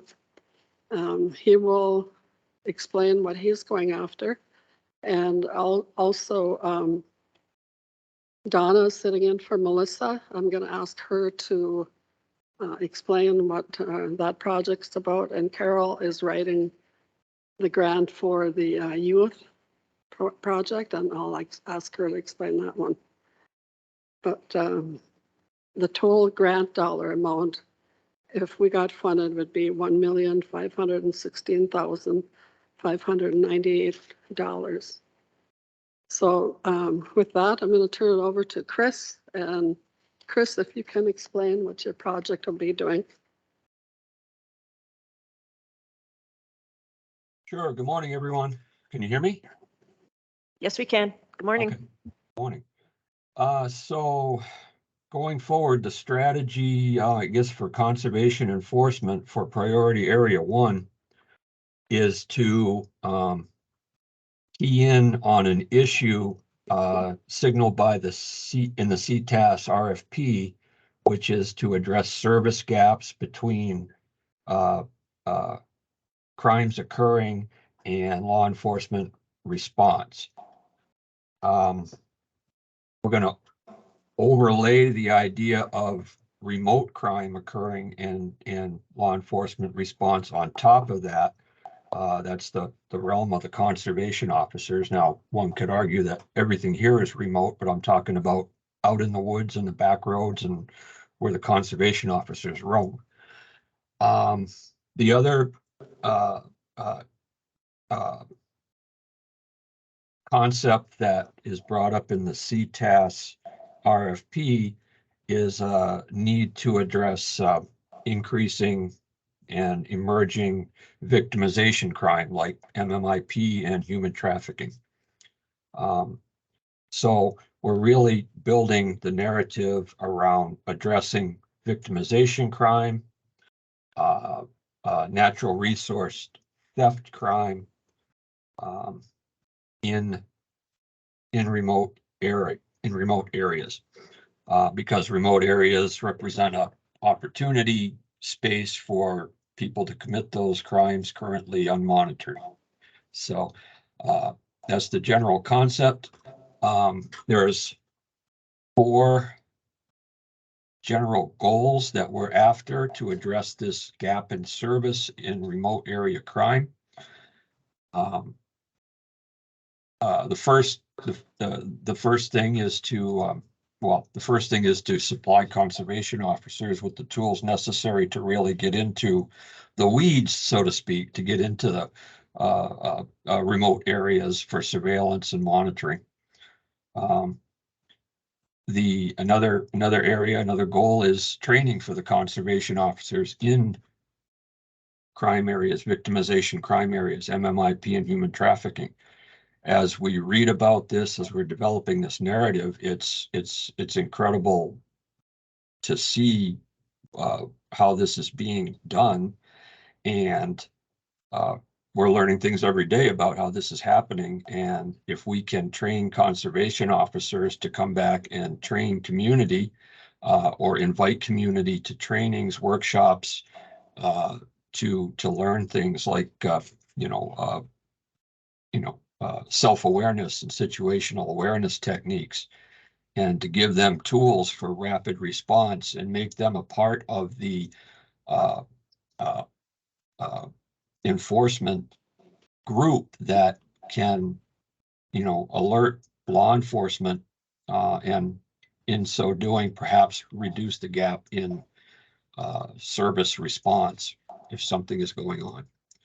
So we're looking at training, we're looking at equipment, we're looking at lots of community forums, meetings, workshops for MMIP, for human trafficking, for methamphetamine use detection, safety issues. We're looking at acquiring tools that lets the community alert law enforcement if they see or suspect something's going on.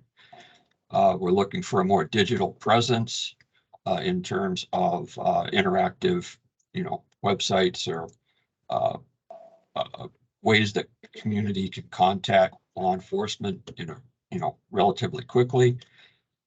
We're also looking at networking possibilities between law enforcement here, the PD, conservation officers with outside law enforcement to try to discuss and figure out ways to get around or into the supply chain to intercept natural resource thefts as those occur and as products leave the reservation. Those are big issues. We have forestry has big issues with wood product theft, for example, that is difficult to track once the product leaves the boundaries. So we're looking at a lot of communication, a lot of networking, training, community involvement, and then of course the equipment to do the job.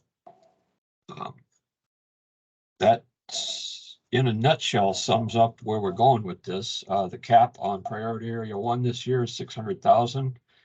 We're looking at equipment costs right at the moment at 462,369.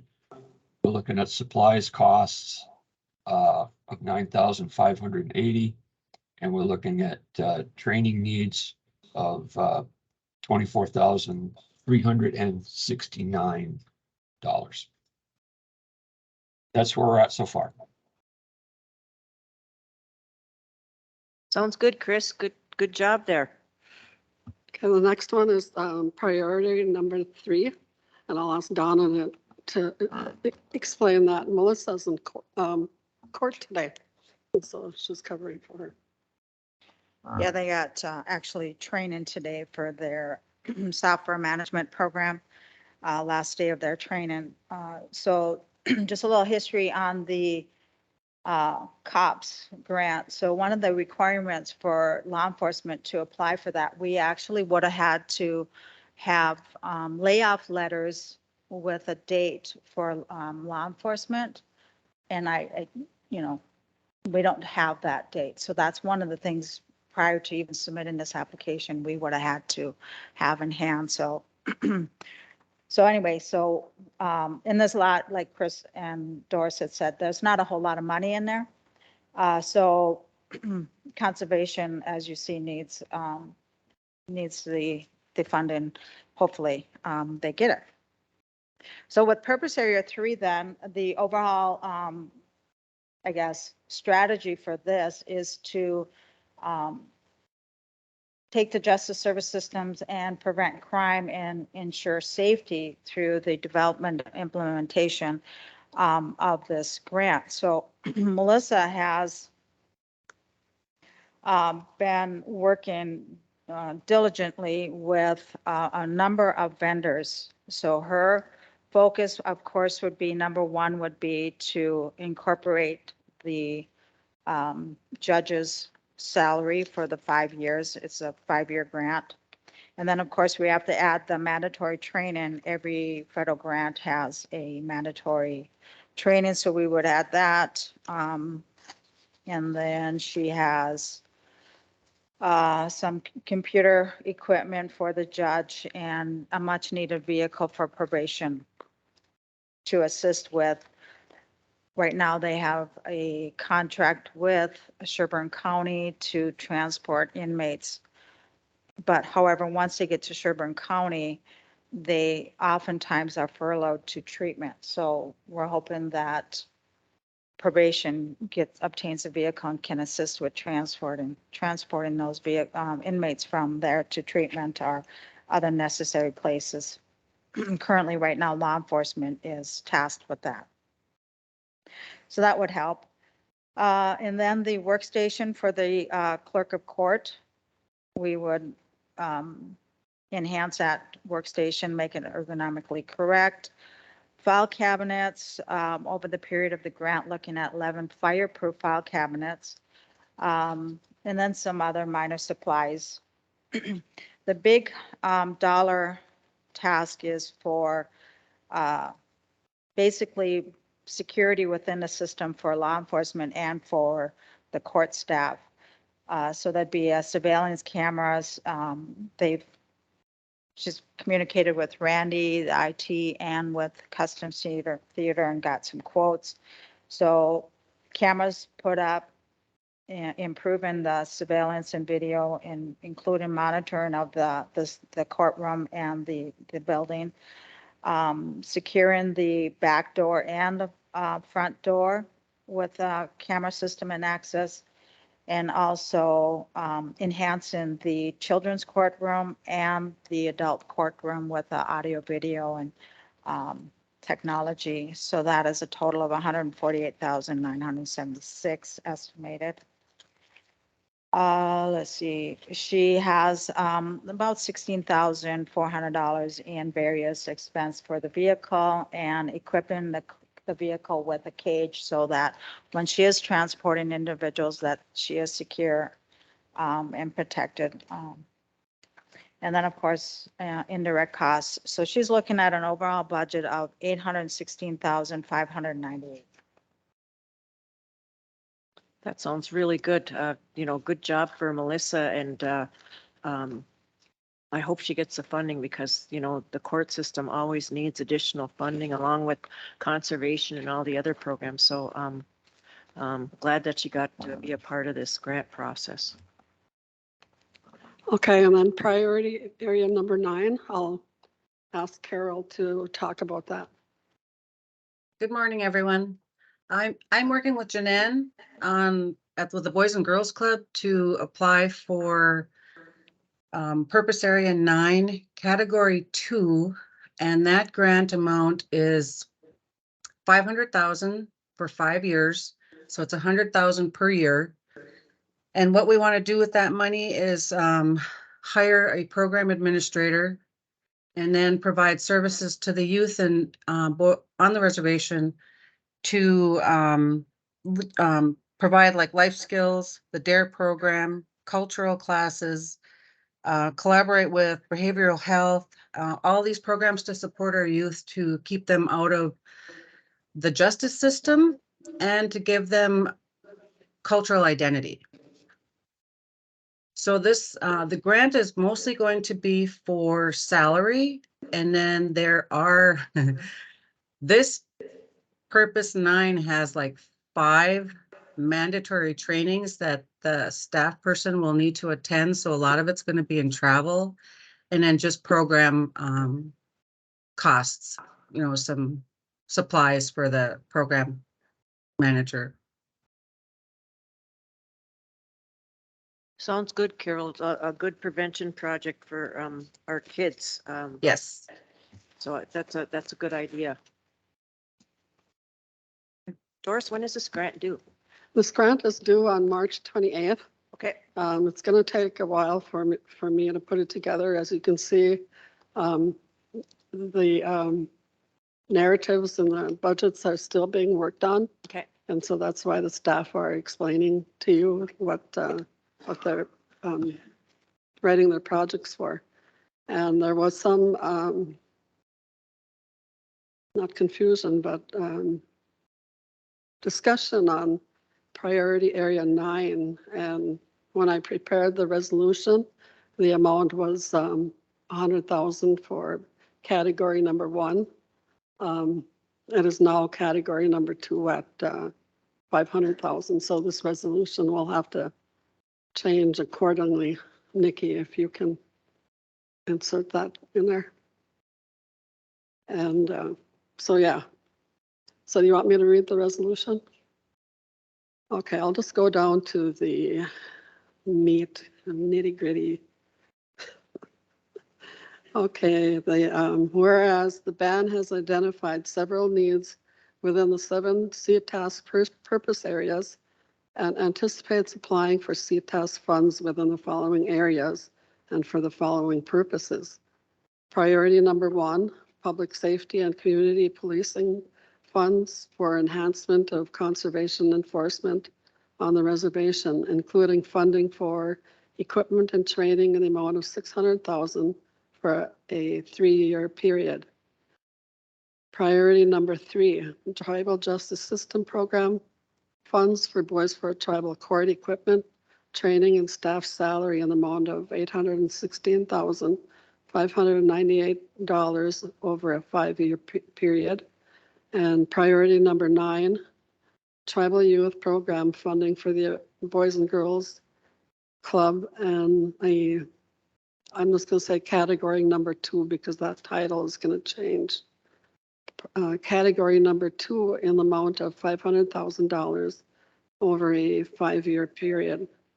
Whereas the RTC finds that securing funds through a CTASK grant in the areas of need outlined above will improve public safety and victim services for the ban and is therefore in the best interest of the ban and its members. Now therefore be it resolved that the RTC hereby approves the ban submission of an application for fiscal year 23 CTASK for the purpose areas identified herein. And be it further and finally resolved that the RTC now authorizes the chairwoman, Kathy Chambers, to execute the CTASK grant application on behalf of the ban. Any questions? No, but this is a huge grant and I know you guys have been working on it for quite some time and I just want to say Chimigwich because there's a lot. When you're talking about 7 grant areas or 7 areas, that's a lot, and trying to coordinate that and get that all into one grant it's time consuming, but it's also trying to make sure that the grant is successful. So you guys are doing a great job. Do you guys have any questions for Doris or Donna or Chris? No? Okay, so what we can do, Doris, because we won't be meeting again until after the grant due date, we'll do a motion to approve the resolution pending changes to fit the grant application guidelines with that number 2 sentence on that 3rd area. So, yeah. Okay. Do we have a motion to approve the resolution 88-2023 with changes needed for the grant submission under the number 2 category? Moved by Travis. Second. Second by Shane. All in favor signify by saying aye. Opposed, silent, motion carried. Good job, ladies. Thank you. Tell Melissa, good job.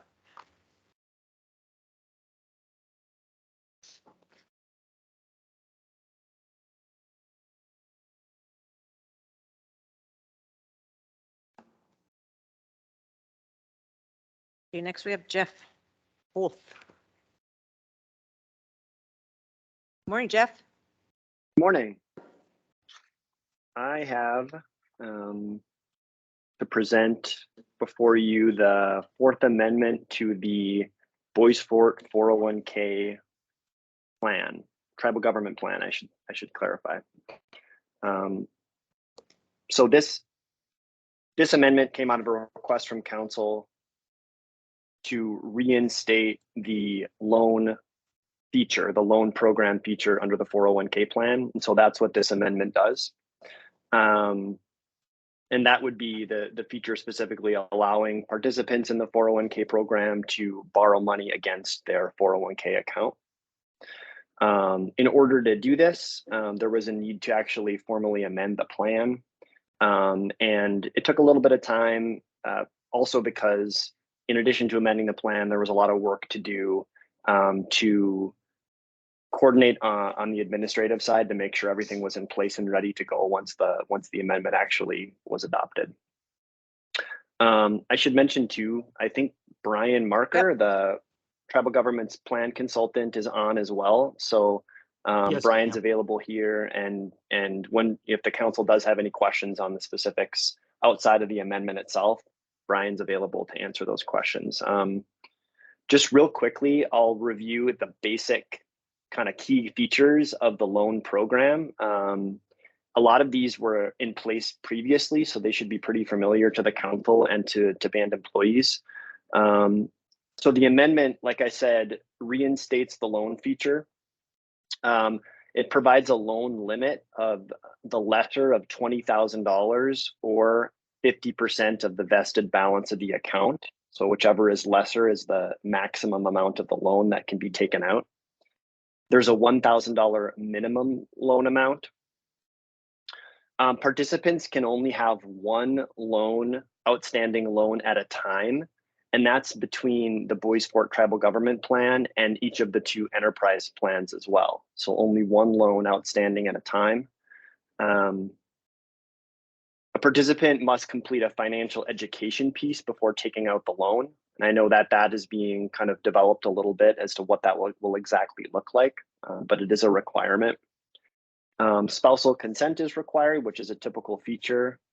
And then finally, the loan program, according to council, your request was for it to specifically remain unchanged for 5 years. And I've added in, unless there's applicable laws or regulations or other circumstances that would require an amendment to the plan. Those are the basic features of the loan program. The only other thing I would mention is that, council, your direction was to also reinstate the loan feature for the enterprise plans as well.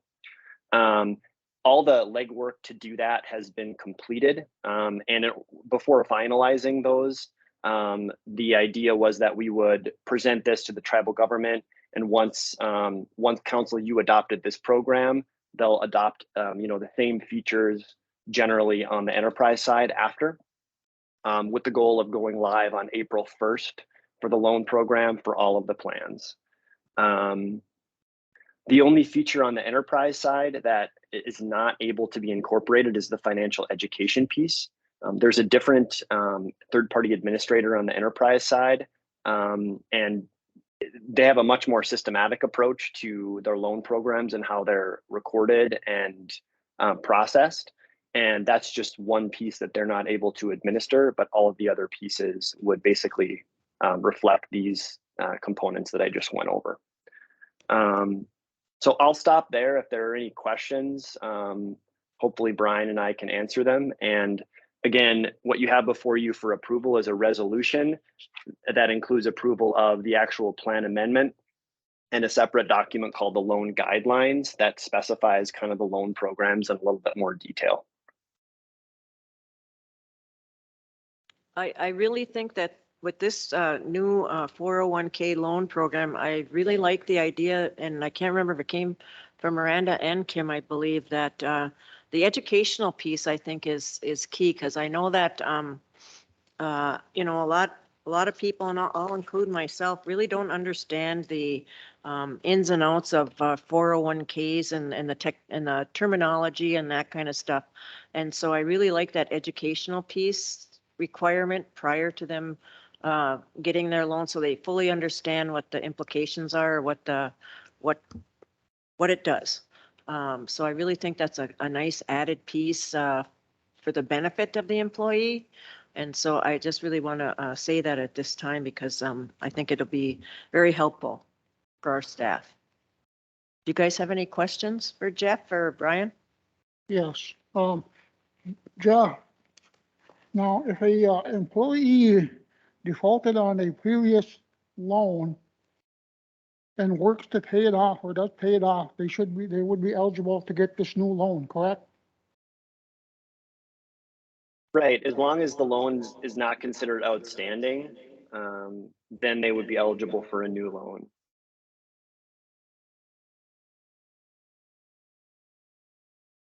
And so just to clarify too, Shane, a prior default, what happens under the 401k, the 401k process is really highly regulated. If there's a default under a loan, after a certain amount of time passes, it's considered a distribution and then eventually is offset. Once that offset occurs under these guidelines, that loan would be considered not outstanding anymore.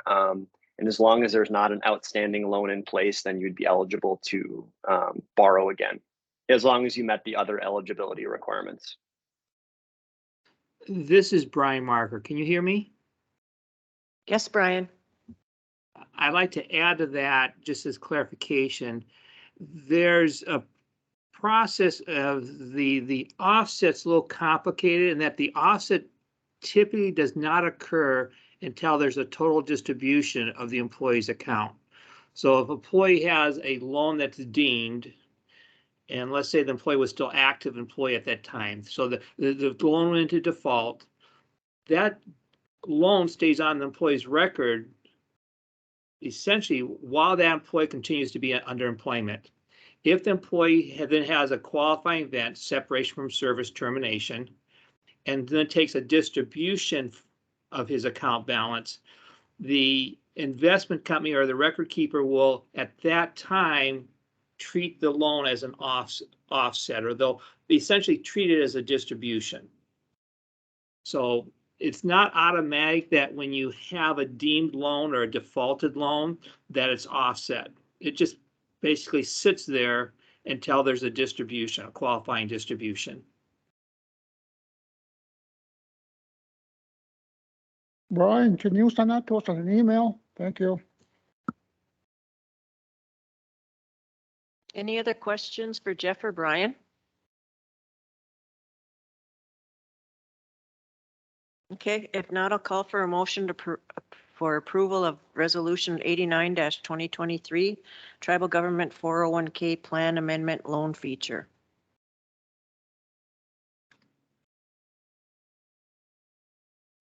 Moved by Robert.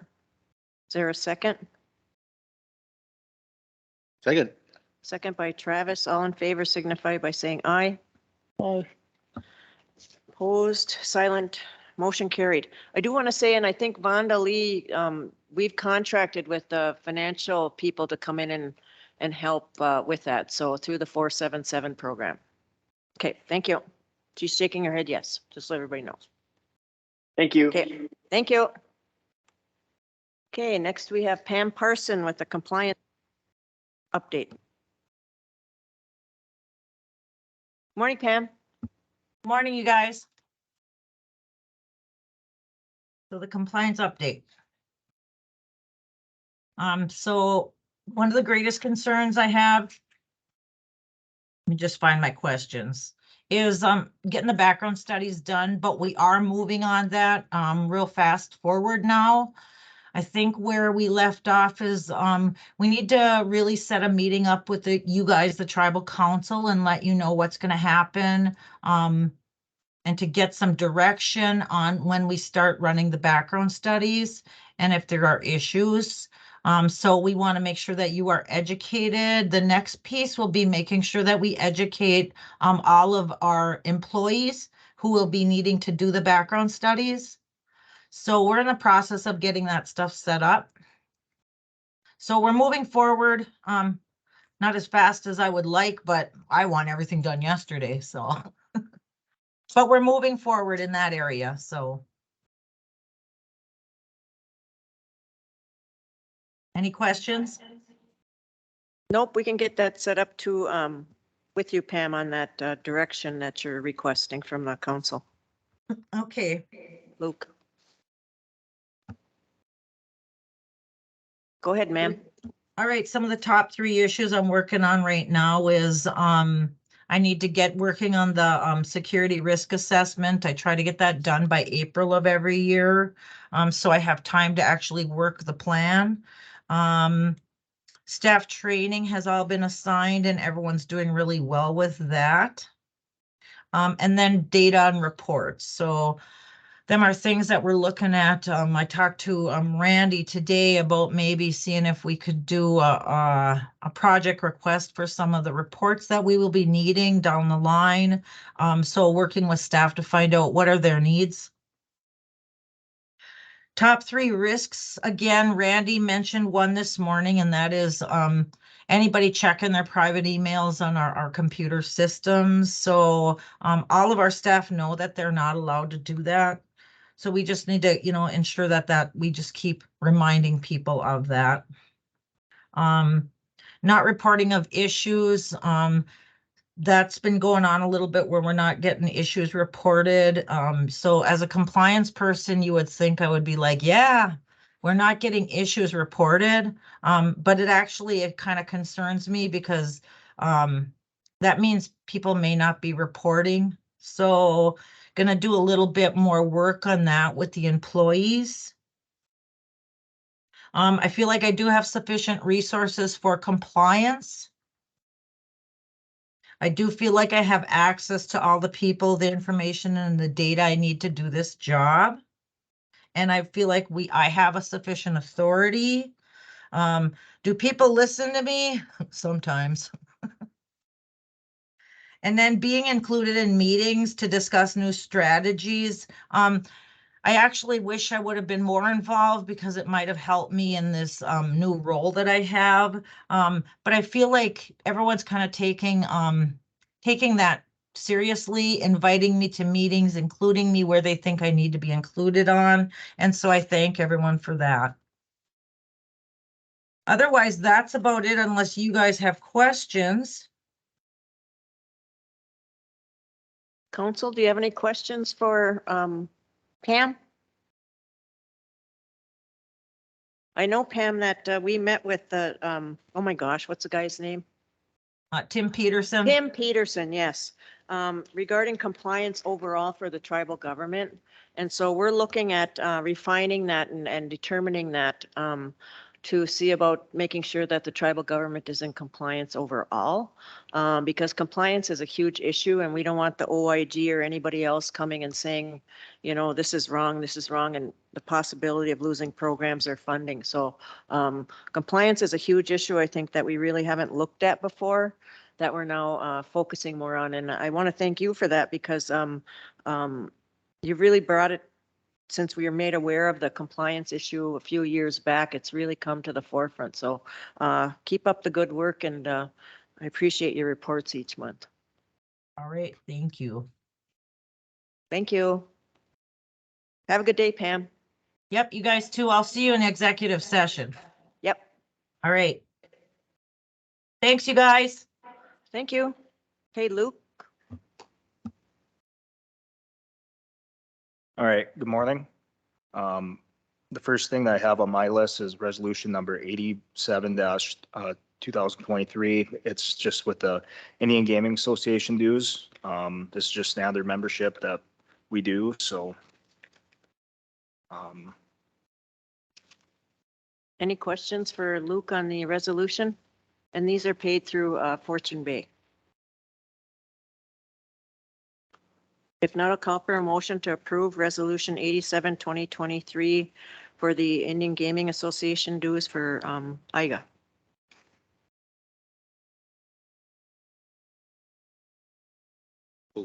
Moved by Robert.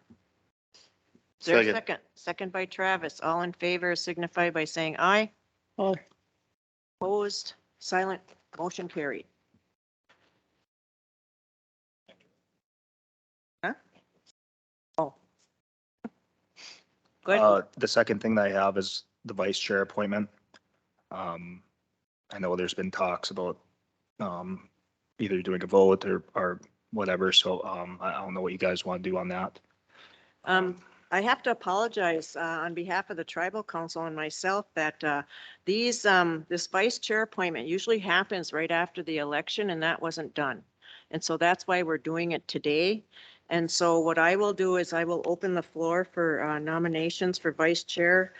Usually in a new election, it's a process that has to be done, and we missed the boat on that, so we're doing it today. And so with that, I'd like to ask for any nominations for vice chair. Oh. Yeah, we'll still take I would like to nominations. nominate, Go ahead, Tara, sorry. I would like to nominate Shane Drift. Okay, thank you, Tara. Any other nominations? I'd like to nominate Trav Morrison. Okay. So we have 2 nominations, and so what we'll do is, we can't nominate anymore. We'll close nominations, and then, we can do a, I don't know how Tara's gonna do this. We're gonna do like a vote, and how are we gonna do the vote? Can't do paper votes because Tara's not here. I think that, if we do the vote, like if we're gonna vote for Travis, he would have to step out, and we're gonna vote for me, I would have to step out. Right?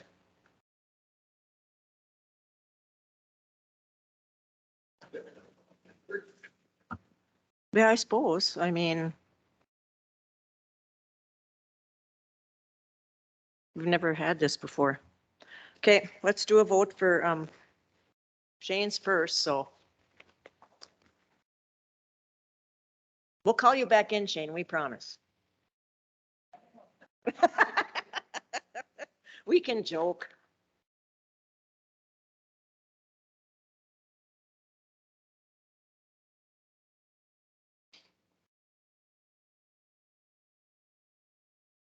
Normally I would have did a paper vote, but Sarah can't send a paper vote over the email or the Teams. So those in favor of Shane, say aye or acknowledge. Aye.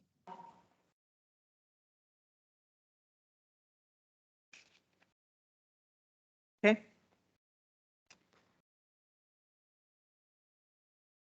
Okay. Any others? No? Okay, all right. So now we can call Shane in, and Trav, you're gonna lead.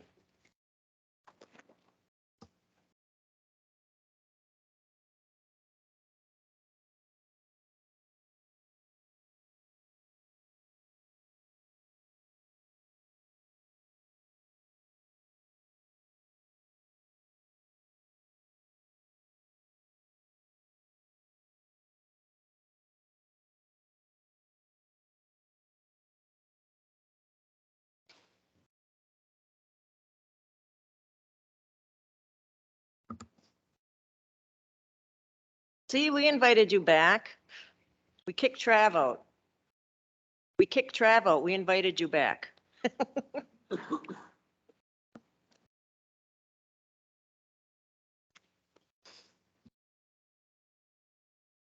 Okay, next we have vote for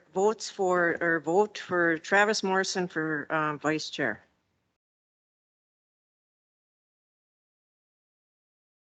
Aye. Okay, we've got Robert.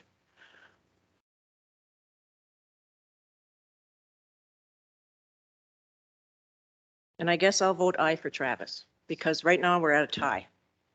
And I break a tie. So, okay, good. Could have did a paper vote if Tara would have been here. But okay, we can get Trav back in here. Trav will be the vice chair.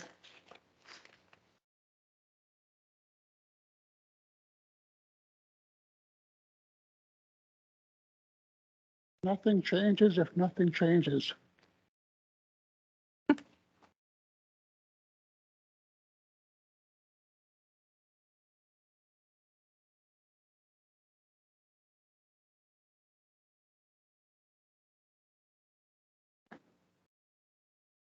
Trav's probably getting popcorn. What do you do? Go to the bathroom? Well, we can move on to Ojibwe students, MIEA. Shane? Oh, there he is. You're on the agenda next. Congratulations, Trav. You're on the Ojibwe students for the MIEA Ojibwe Bowl. The request came in from the students at Northwoods regarding a donation to attend the MIEA Ojibwe Bowl. Then another request came from John Vukmanich from Northeast Range regarding a big rolling TV for their students, our students, actually, Banner students down there. Okay. When is that MIEA? Does anybody know?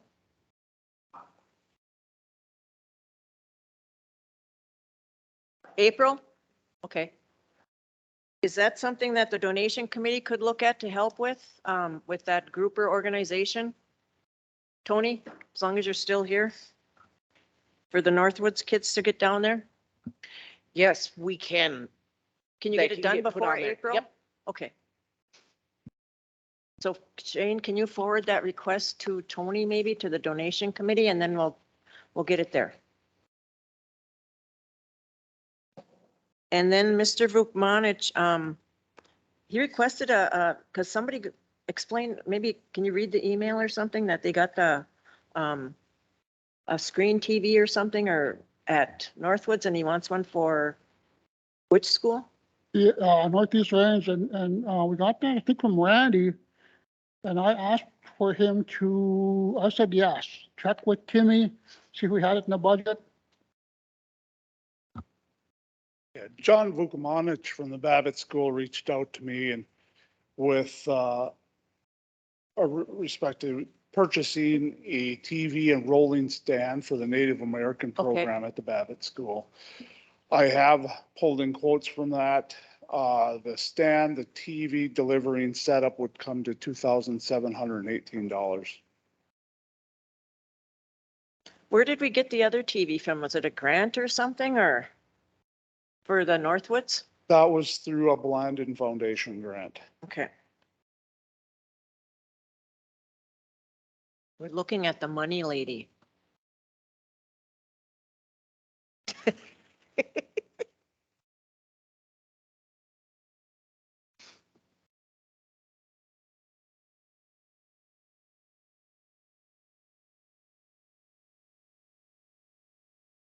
In particular, I didn't know where you wanted it from, so I haven't really looked for much because I've been busy on other stuff. But I was just asking Randy if it was something you wanted to do out of ARPA. It is a small cost. Is it you could and I don't even know if it would qualify as a, what's that called, the pass-through entity, Jeff, or a other local unit, that we have to do a lot of work on it. I mean, we'd have to do a resolution. Okay. Jeff wants to, what's that term that I'm not thinking of?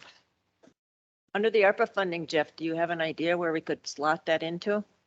Yeah, there's special rules if you do any transfers to other local government units or any other government units. So we probably have to just take a look at that to make sure that we're in compliance. It actually can get kind of complicated, but the dollar amount's so small though. I mean, because we might be under some of those big thresholds. Yeah. True. Okay. So we'll look for funding through the ARPA for the Northeast Range Babbitt Native American students. Oh, Tony? I want to add, because the HRSA grant can pay for that, because that's considered prevention for our kids. Oh, okay. Thank you. So maybe you guys will talk about it. Okay, we'll find funding for it. So, okay. Thank you all. Okay, with that, that's all we have is adjournment. So do we have a motion to adjourn?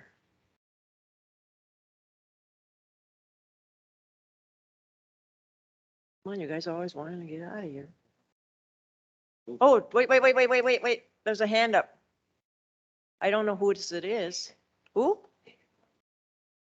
Squidge. David Morrison Jr. Hey, is that if I plug an event that we have coming up? Sure you can. All right. So we're having a Good Life Youth Family Gathering for youth grades K through 12. That'll be Monday, April 3rd. It'll be at the Rtc Big Room. And we're just gonna have youth and families get together, and we're gonna have them do like a round robin style where they just play each other, answering questions in Ojibwe Mwin on life, numbers, animals, the 7 grandfathers teaching and commands. So it'll be the first one to score 7 points will win. It is a potluck dinner.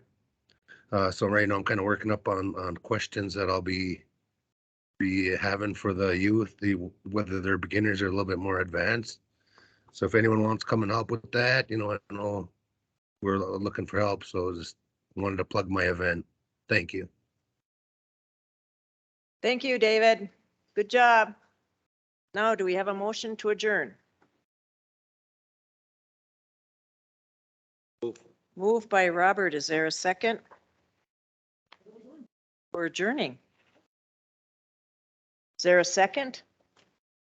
Is that a second, Shane? Second by Shane. All in favor signify by saying aye.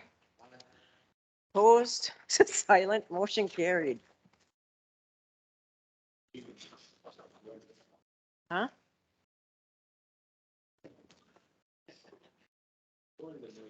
Thank you, everybody, for attending.